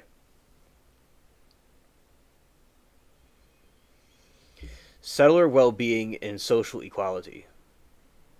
Health and safety risks for settlers in Martian environment possess extreme danger, including high radiation, low gravity, and we were talking before about possible life on Mars, and now we're talking about in the future when humans settle on Mars. Yeah, because there's some rock formations that look unnatural, like some person or some alien made it like that. That's like what we're talking about earlier, and now we're talking about how human life would go on Mars. Health and safety risks for settlers. Martian environment possesses extreme dangers, including high radiation, low gravity, psychological toll of isolation. Settlers would face serious health risks and might require genetic pharmacological enhancements, leading to further ethical dilemmas about human enhancement.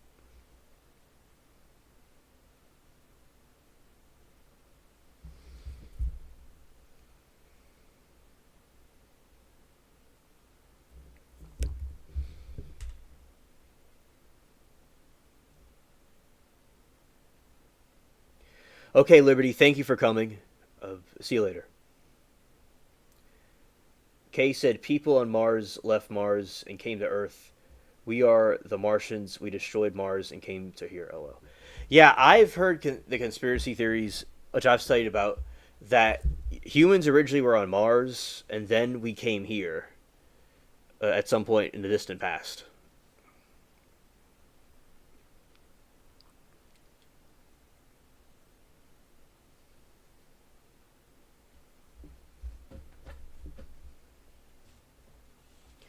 Lori said, yes, I was hoping we could evolve in our understanding, etc., before we gain the ability to live on another planet.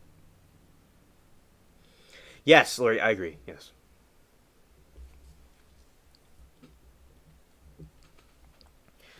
The common the commons of space. According to 1967 Outer Space Treaty,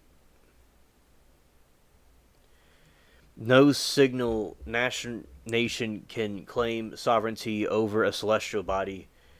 A key ethical challenge is creating a governance framework that ensures all humanity has a stake in Mars rather than it becoming exclusive domain of powerful state corporations.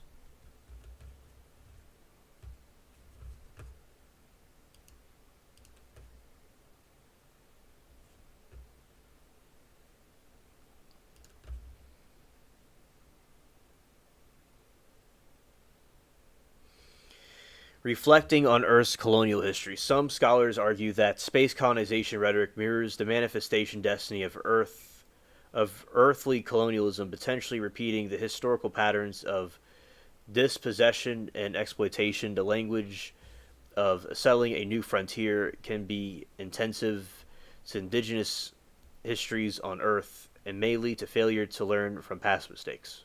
Ah, interesting.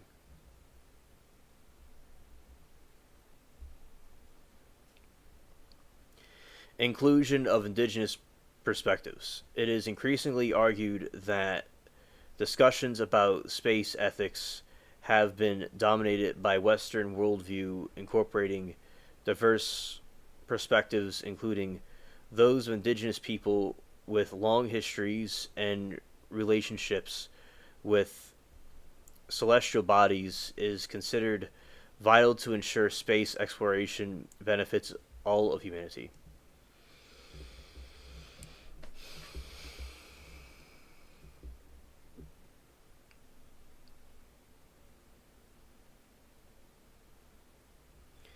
Lori said some believe that asteroid belt is a planet blown up by war, or a planet squeezed and destroyed by a shift in orbit to Jupiter. I don't know if it's fascinating. But yes, yes, I've heard of that before.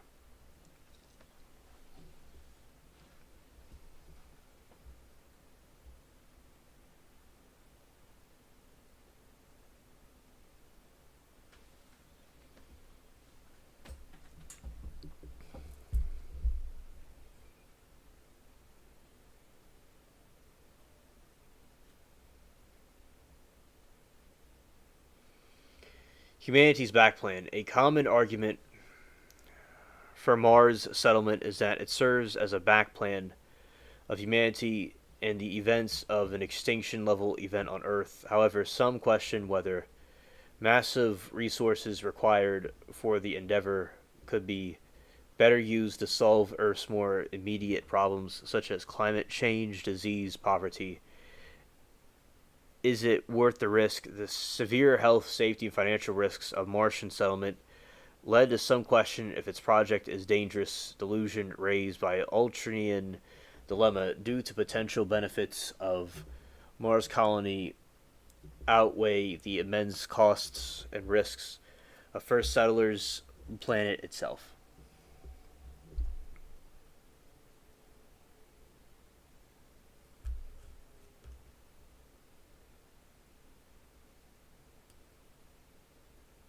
Oh yeah, I believe it, Lori. I believe it.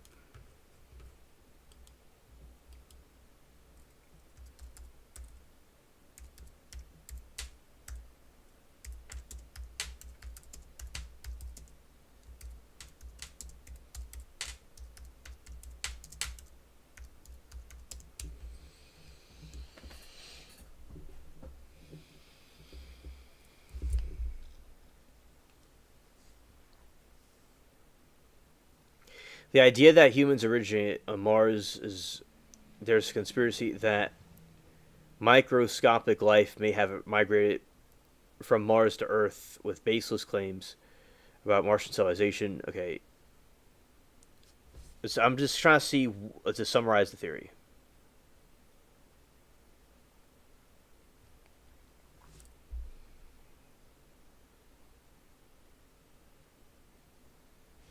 All right, the conspiracy theory goes beyond Pasmeria. It claims that humans once had technology advanced civilization on Mars billions of years ago.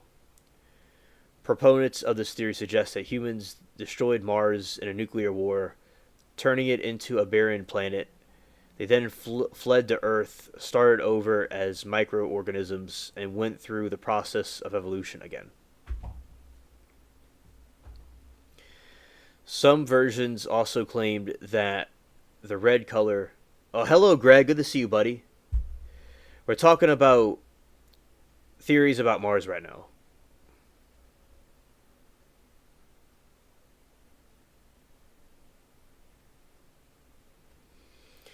Some versions also claim that the red color of Mars is results of nuclear winter caused by this war.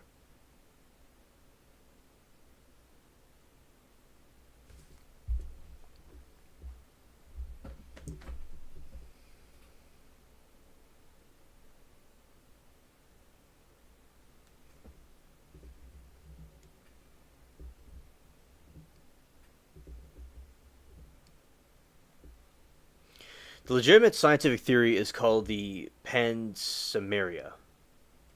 It suggests that the building blocks of life, such as microbial spores, can travel through space via meteors and send life on other planets. Some scientists, like chemist Stephen Benner, have suggested that the conditions on Earth and Mars may have been more favorable for the origin of life than the early life. Theory posits that the initial spark of life might have happened on Mars, then transferred to Earth via asteroid impact.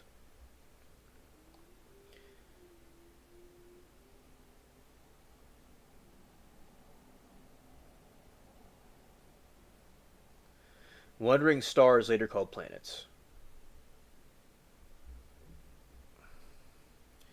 This Panzamera theory, however, only addresses the origin of primitive life like bacteria. It does not suggest the fully evolved, intelligent human ancestors were ever on Mars.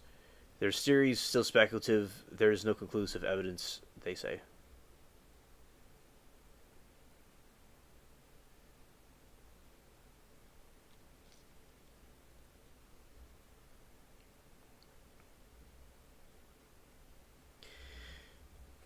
This is the science why they think that we did not come from Mars. Although I think it's possible we did come from Mars, but this is why they think we didn't. A fossil record of Earth shows a clear evolutionary path of ancient primitive organisms of modern humans over billions of years. There is no unexplained gap in the record which allowed separate advanced Martian origin. Timescale. The human lineage is relative recent in Earth's history, which early human ancestors emerged only a few million years ago. This is far too early to have been events of Mars from billions of years. The planet through have last held liquid water. They say lack of evidence. There's no archaeological evidence of past civilizations on Mars. Extensive data from rovers and orbits show the ruins, advanced technology, or other signs of intelligent life. There's allegedly a face in Mars that was captured. And there's certainly evidence that a nuclear, in my opinion, something happened there and they came over here. In my opinion, even if there's not a lot of evidence for it or no evidence, it doesn't mean it necessarily didn't happen. The information could have been lost. I don't know if it's true or not, but it's still possible. Has anyone heard when something strikes the moon, it rings like a bell and hollows tell? See, when something strikes the moon, it rings like a bell, like a hollow metallic spherical object. I can't back up at all, but I thought it was intriguing. Oh, okay. That movie, Total Recall. I've not seen Total Recall.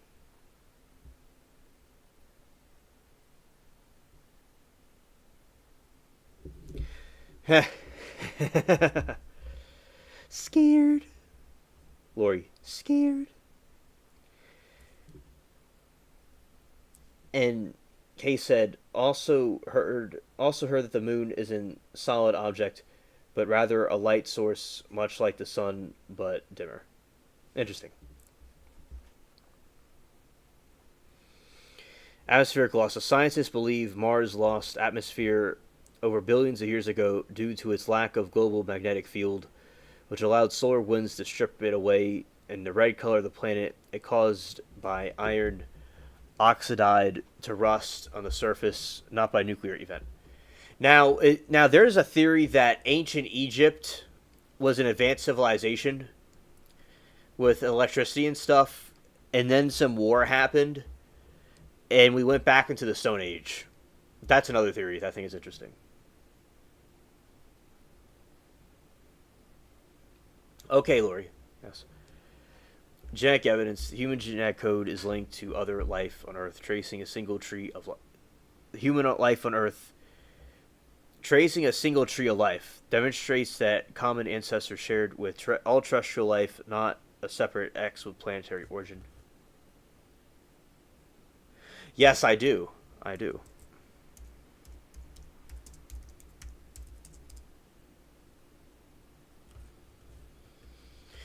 I might have seen parts of it.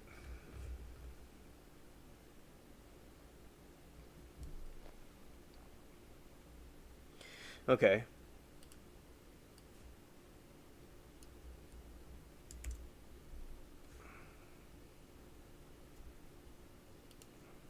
Oh yeah, okay, yeah, facts.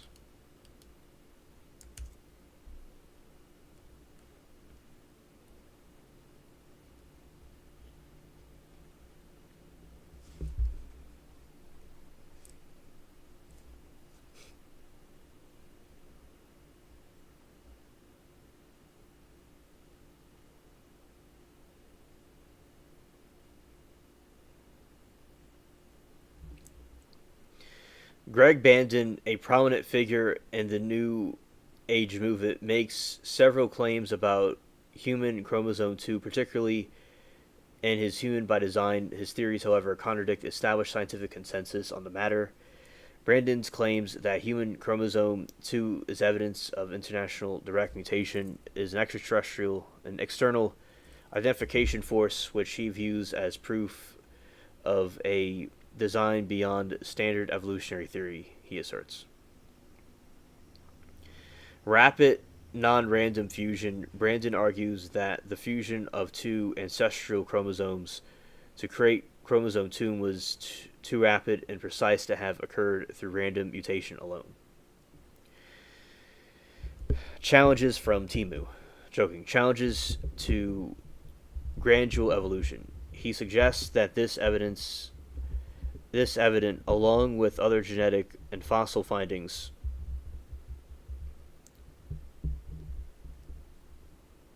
may not fit the traditional evolutionary tree.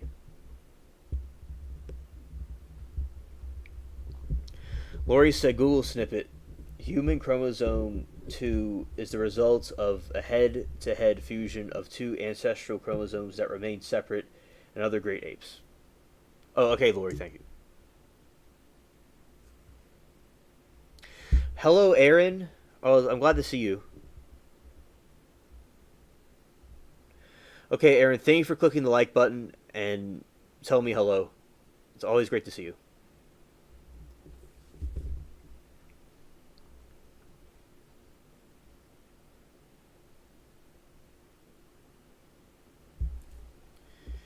In contrast to Brandon's claims, scientists widely accept that human chromosome 2 is a textbook example of an evolutionary process and a clear piece of evidence for common ancestry with other great apes.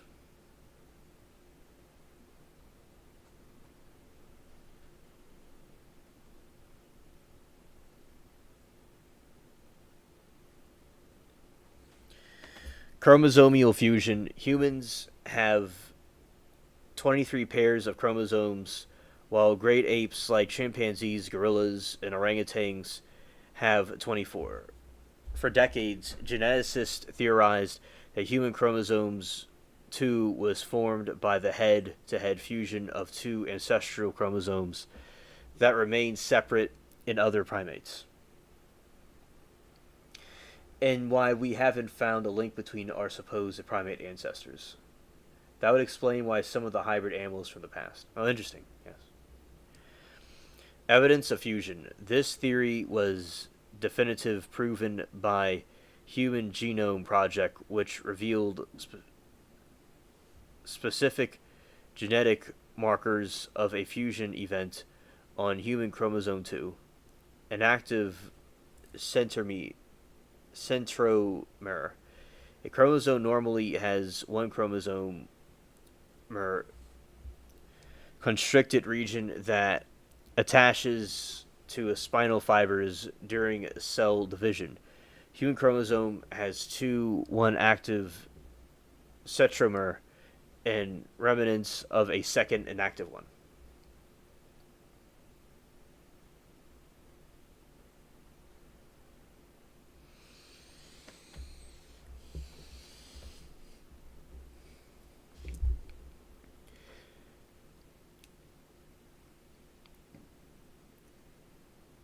Fusion site, telomeres and telomers, are a repeating DNA sequence normally found only in the ends of the chromosome. The fusion site on human chromosome 2 contains inverted telomere sequence in the middle of the chromosome, making where the two ancestral chromosomes joined.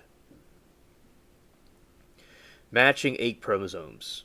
The branding pattern of human chromosome 2 matches those two other separate chromosomes in chimpanzees and other great apes.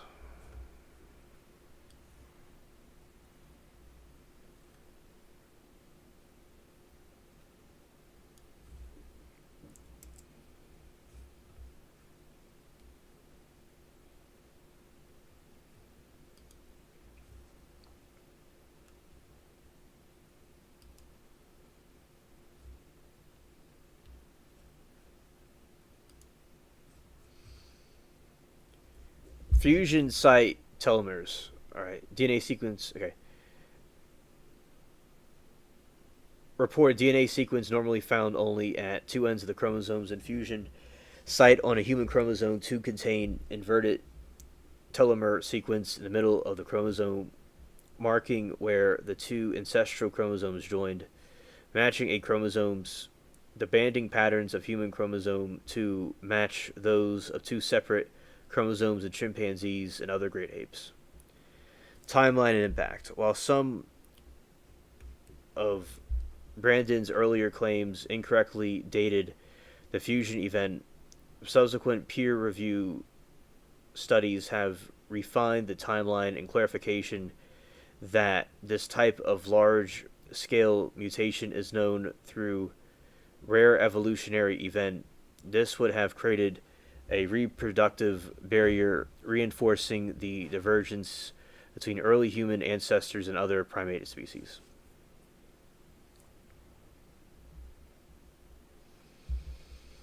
Scientific community does not support this theory, though. Yeah, we need Dr. Grant from Jurassic Park. Yeah, yeah. That was a cool character. Yeah, we need him on board, yeah.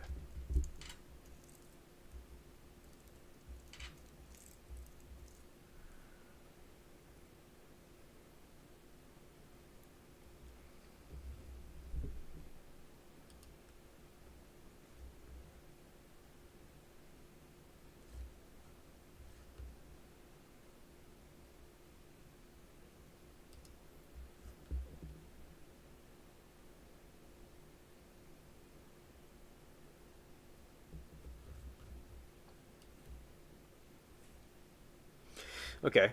Thank you for that information, Lori. Let's see.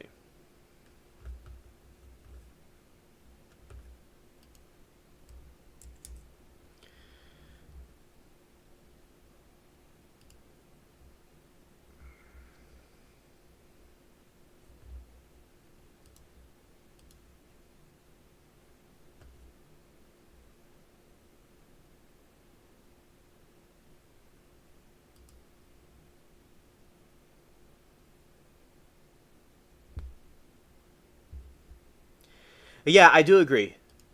It's funny to hear them reason away non-mainstream theories. Yeah, same thing with Nibiru, Planet 10. That planet I was talking about with its eccentric orbit.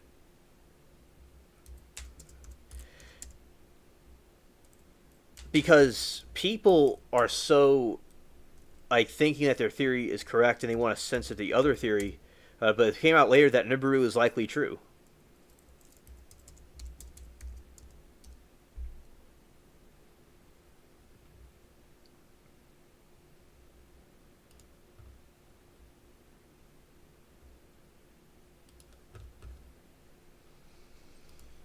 Or he said, "See, if this stuff is proven, it'll be the terminal in so many careers and lives work." Oh, yeah, definitely, I agree. And they're trying to censor it for those reasons because they're trying to preserve their own order. So, like, Planet 10 would cause panic, so they lied about it, and later on they said it was likely true, and it looks like it is true now, they're saying. And with aliens, the same thing. They said they weren't true, now they're saying they are true.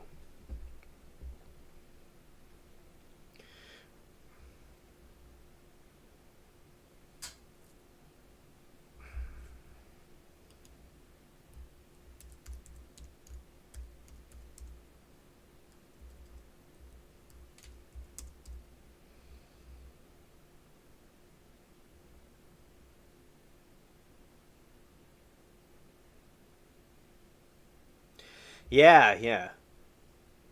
My buddy and I had talked about aliens. Were that's one of the main things he talked about. He would go around in school and tell everybody about Planet 10. Everyone would brush him. A lot of people brushed him off, but I didn't. And it looks like he's right. Nibiru is an existent planet in a long, very true theory that claimed it will collide with Earth or go near it.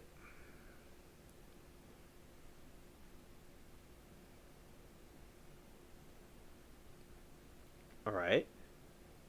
When you say this, it says it's not true, but when we put Planet 9, see, the article is saying now that Nibiru is not true. But if we put Planet 9, it says something interesting.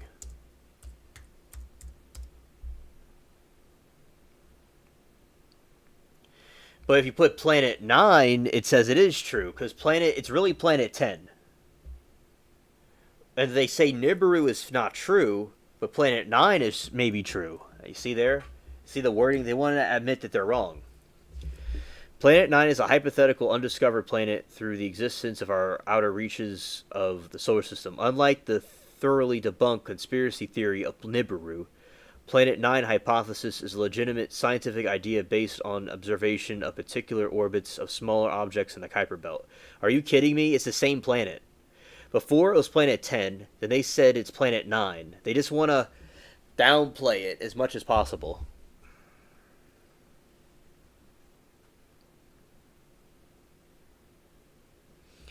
And Lori says, I learned a lot on Oregon State about how, why, and who on the funding of research and control of the release of information.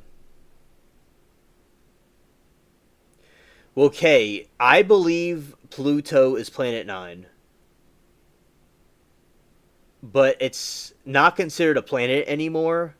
That's why I think a reason why they did it is so they could call this thing Planet 9 instead of Planet 10. Because this they're calling Planet 9 right here is supposed to be, really, it's Planet 10. But they're calling it something different because they lied about it and they want to cover it up. So no, this thing, like they're saying right here, the hypothetical undiscovered planet through scientific observation, that's Planet 10, that's Nibiru. But they're not calling it Nibiru anymore. They're saying Nibiru is fake, but this is real. I think the reason why they call it Planet... I think the reason why they say Pluto's not a planet, because they want to say this is Planet 9, so they can't say it's Planet 10. And they can't be seen as wrong. Lori said, I learned a lot at Oregon State about how and why, who, the funding of research, and the control of the release information.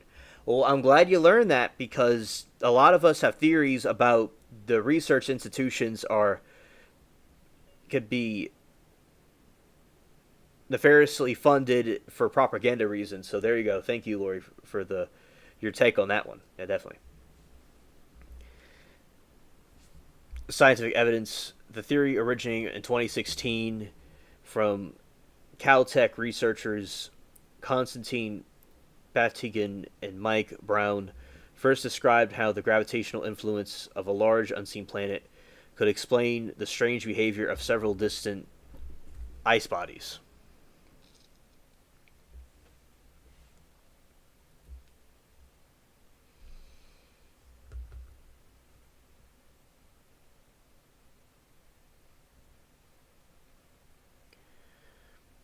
Orbital clustering. Several extreme trans-Neptune objects have orbits that appear to be clustered together, suggesting they are being gravitationally shepherded by a large body. The ubiquitous orbits ETNOs, like the dwarf planet Sedina, have highly detached orbits that cannot be explained by the known planets alone. Orbital tilt. The orbits of these small icy bodies are also tilted in a strange way relative to the rest of the solar system, which the proposed Planet 9 could explain. There's no other explanation except that. They use computer simulations, and evidence is strong. No one has actually seen the planet, but the extreme distance from the sun, it would be very faint and hard to detect. The Chile, which is expected to begin in Operation 2025, will conduct a multi-year survey of the southern sky that is considered the best hope yet for either confirming Planet 9's existence or definitely ruling it out. Oh, this is something interesting. Planet 9 versus Nibiru. It is important to distinguish Planet 9 from Nibiru conspiracy theory, which shares almost nothing with scientific hypothesis beyond both involving supposed ninth planet basis. Planet 9, based on the rigorous Schatzmary-Toodles, mathematical and observational analysis with Nibiru, is based on misinterpretations of ancient texts and undisturbed claims. Threat level. Nibiru claimed a catastrophic collision with Earth. In contrast, Planet 9, if it exists, would pose no threat to our planet. This is the thing. It never was going to collide with Earth. It was going to orbit our planet. Around our planet. It could cause some issues, but it wasn't going to collide with us.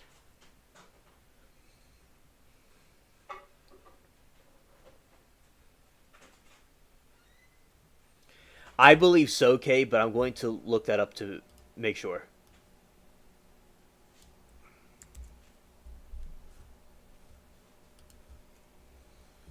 Nibiru is rejected by the entire scientific community. Planet 9, while still unconfirmed, is active area research among astronomers.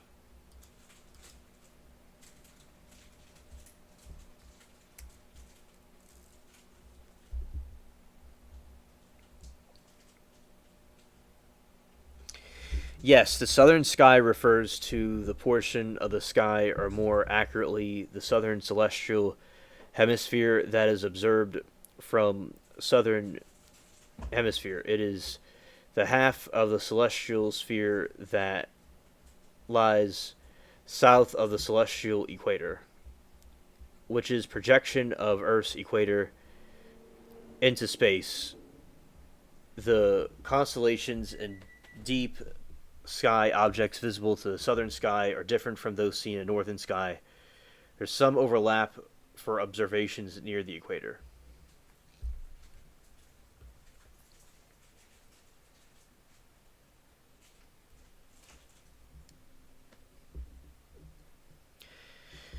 Unique constellations. The southern sky is home to many constellations not visible from the northern latitude,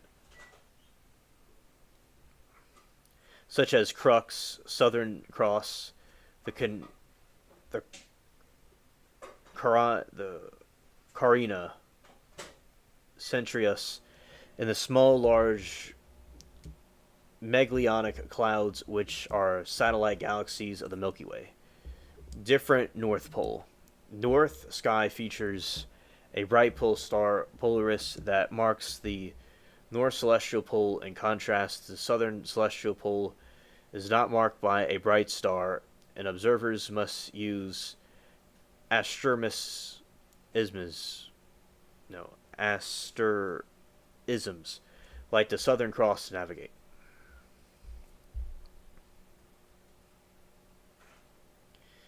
The better view of the galactic center, observers in the southern hemisphere get a superior view of the center of the Milky Way galaxy, which lies with the constellation Sagittarius. This provides a stunning vistas of bright star fields and dark nebula. Flipped perspective, many familiar constellations like Orion appear upside down to observers in the southern hemisphere compared to how it looked in the northern hemisphere.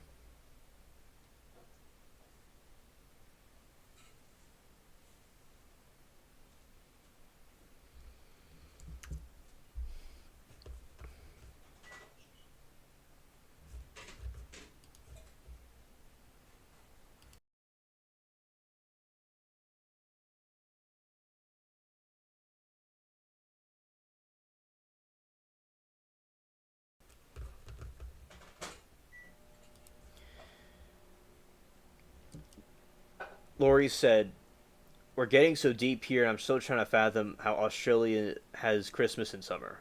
Yeah, let's see Australia Christmas.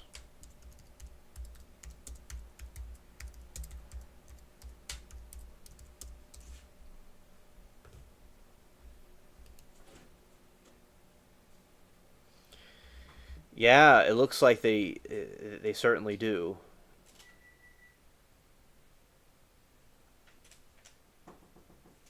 Scared.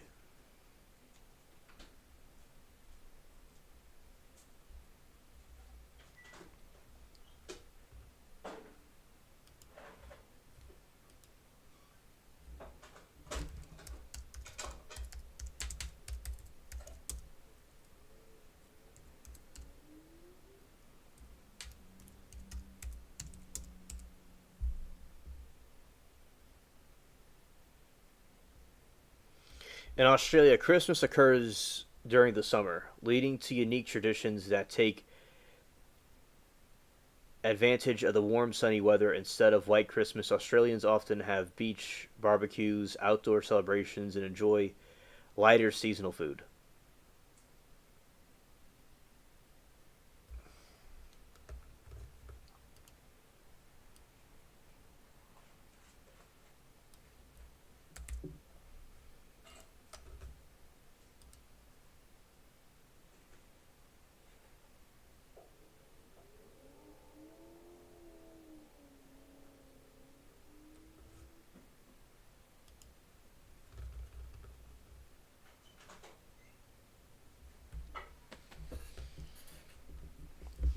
Whether December is the start of summer in Australia, so Christmas is typically warm or hot, with temperatures ranging from 25 Celsius to 35 Celsius, 77 Fahrenheit to 95 Fahrenheit in major cities. Beach and barbecues. Many families gather for festive barbecues or barbie outdoors at beaches. Beach activities often include playing backyard or beach cricket and swimming in the ocean.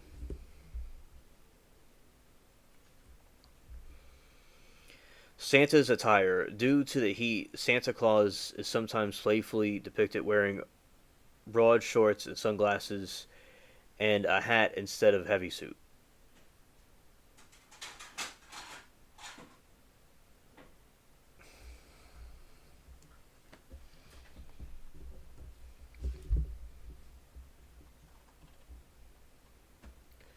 Cooler Christmas lunch. The main Christmas meal is often served as a cold lunch rather than a hot dinner. This frequently features cold meats, fresh salads, and an abundance of fresh seafood like prawns and oysters.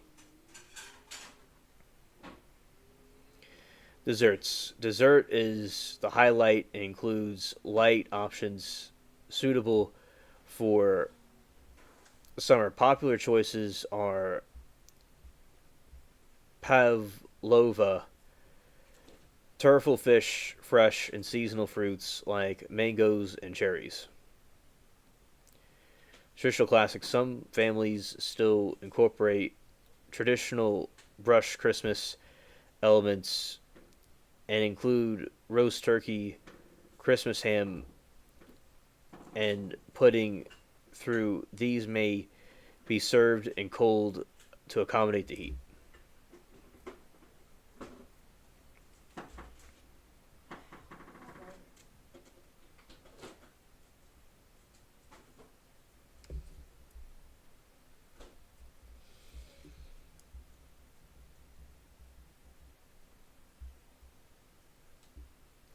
Hey, said Lori, why does every compass point up north no matter where you are on Earth? Because everything goes away from north is south.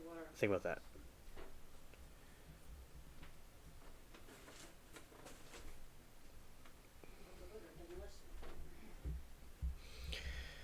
By candlelight, outdoor carol service known as carols by candlelight are a beloved tradition. People gather in parks and stadiums in evening to sing Christmas songs. Decorations, homes and neighborhoods are decorated with Christmas lights, with some streets holding competition for the most elaborate display.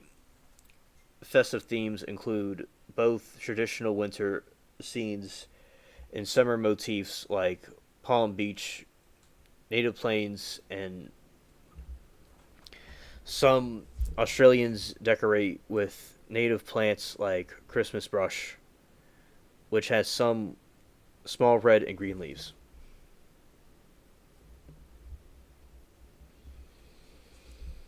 Christmas in July to experience the wintry Christmas Northern Hemisphere. Many Australians hold Christmas in July celebration. This mid-year event often includes cozy fireplace, roasting dinners, and warm mulled wine.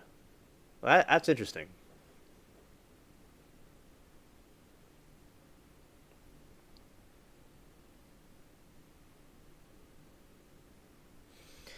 Boxing Day. The day after Christmas is a public holiday called Boxing Day. It is known for major shopping sales, and significant supporting events such as Sydney, Hobart, and yacht race, and Boxing Day Test cricket match.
Yeah, yeah, that's true, Lori. And that's why they do the Christmas in July.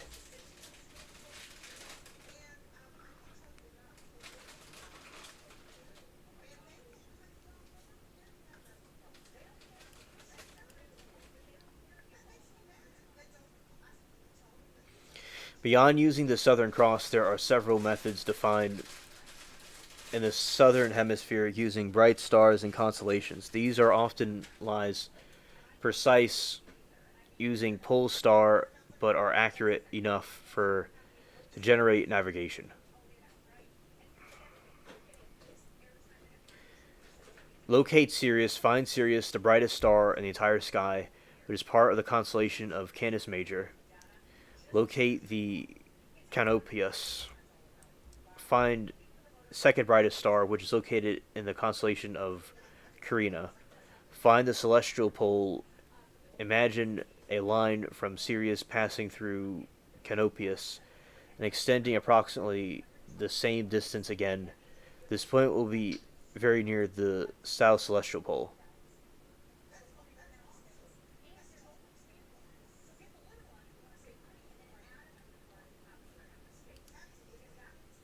Ley lines can make the magnetic fields work in strange ways. They generally lie on fixations.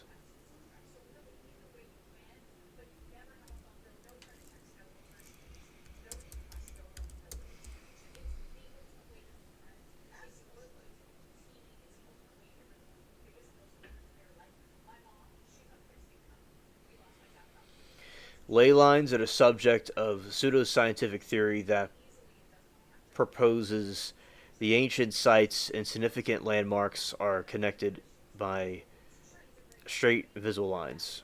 First proposed in 1921 by amateur English archaeologist Alfred Winkins.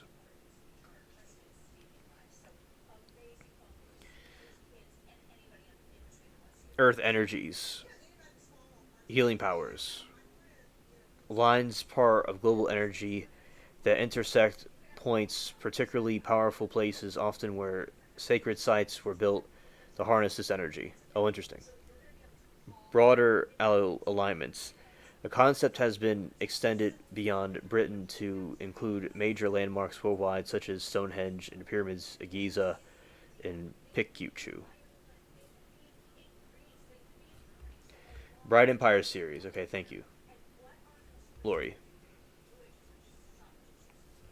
All right.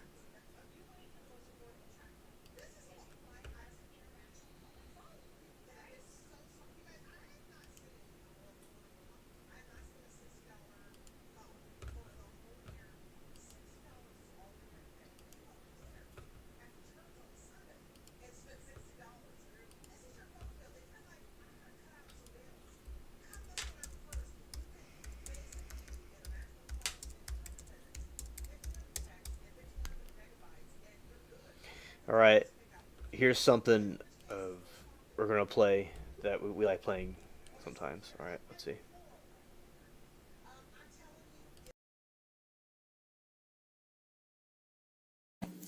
Just having a good time, like normal stuff.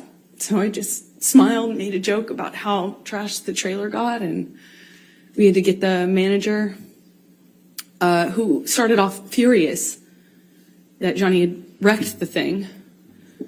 And then he had this like black mesh tank top, not tank top, it was like a meshy kind of shirt on. And I remember he came into the trailer and looked around and was like, whoa, what happened here? Whoa. And Johnny had an exchange with him. And I remember watching this man be so charmed. It was just a kind of a surreal experience. And, it just went away. That just got fixed. We walked out of the trailer at some point. My dog stepped on a bee. We went to the vet and went on with our, vacation. We actually went to another location after that, and then eventually went home and went about our life.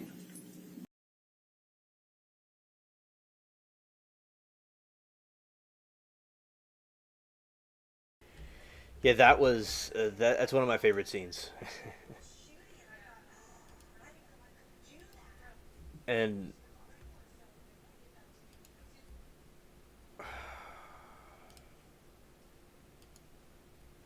so, yeah, basically, Kay says, what Lori says, whenever I hear pseudoscientific, I cringe. That's the mainstream just trying to shut down open mind critical thinking. Yeah, and they always try to say that, and I don't agree with how they try to demonize people that think differently. So I think it's important to think different. And those people are truly push the human race forward when you think differently and have open-minded critical thinking, not being a cog in a machine. So I totally agree with you, Lori. It's Amber, my friend Amber, yeah. And yeah, so look at that another time. Let's go here. Everyone was just having a good time, like normal stuff. So I just smiled, made a joke about how trashed the trailer got, and We had to get the manager, who started off furious that Johnny had wrecked the thing. And then he had this like black mesh tank top, not tank top, it was like a meshy kind of shirt on. And I remember he came into the trailer and looked around and was like, whoa, what happened here? Whoa. And Johnny had an exchange with him. And I remember watching this man be so charmed. It was just a kind of a surreal experience. And, you know, it just went away. You know, that just got fixed. We walked out of the trailer at some point. My dog stepped on a bee. We went to the vet and went on with our, you know, vacation. We actually went to another location after that, and then eventually went home and went about our life. Yeah, facts, Lori. Yes.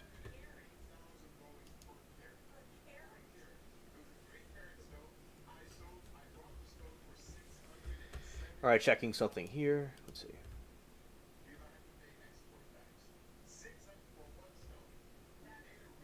Okay.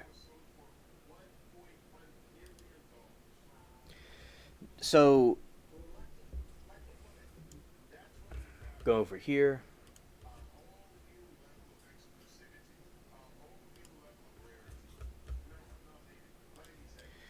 All right. I am going to be ending this stream because we completed everything, and I showed you all some of the Johnny Depp trial, a funny scene from it. So tomorrow we're gonna probably do more viewing of that trial, and tonight I really, everybody in chat and Lori and Kay, y'all did great with the commentary about, and I learned from y'all and vice versa. I've resisted from laughing, but to be honest, that is so funny.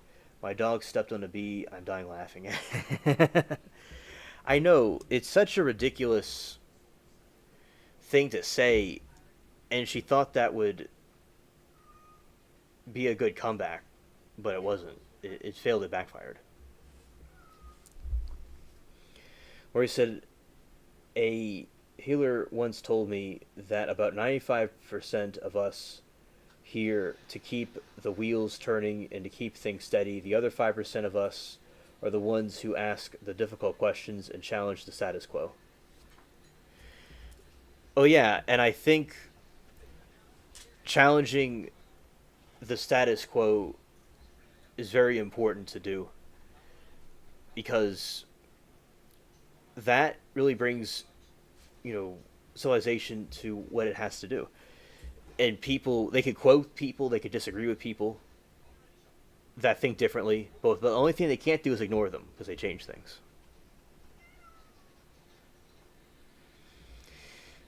Oh yes, Kay. Oh, we will certainly get into the flat Earth with you on tomorrow or the next time we get on and talk about it. Yeah, definitely. For faux show, Kay. Because that's an interesting theory I like to contemplate about. All right. So you're welcome, Lori. Yeah. So that is like my thoughts about, like, for instance, I have the people like on YouTube that I knew, I made them mods, and everybody could, you know, people that I know can share links and stuff like that. And that was a completely new idea that people didn't really understand at first, but it has been really cool to do that. I like to chat with everybody with their wrenches, and also I knew the people, like I met them and got to know them and made them a mod. So that was a new idea that I came up with. All right, okay, everybody. So good night, everybody. See you all tomorrow. And yes, Lori, facts. And I'm glad, Lori, that, and the other people that came here, I'm glad that I feel very blessed that y'all are here with us. And great contribution to the conversation, indeed. Oh yeah, that's Bubbles. I have to get to him in a moment. All right, so I'm gonna go get to him and get some stuff done. And nice talking to everybody. And peace.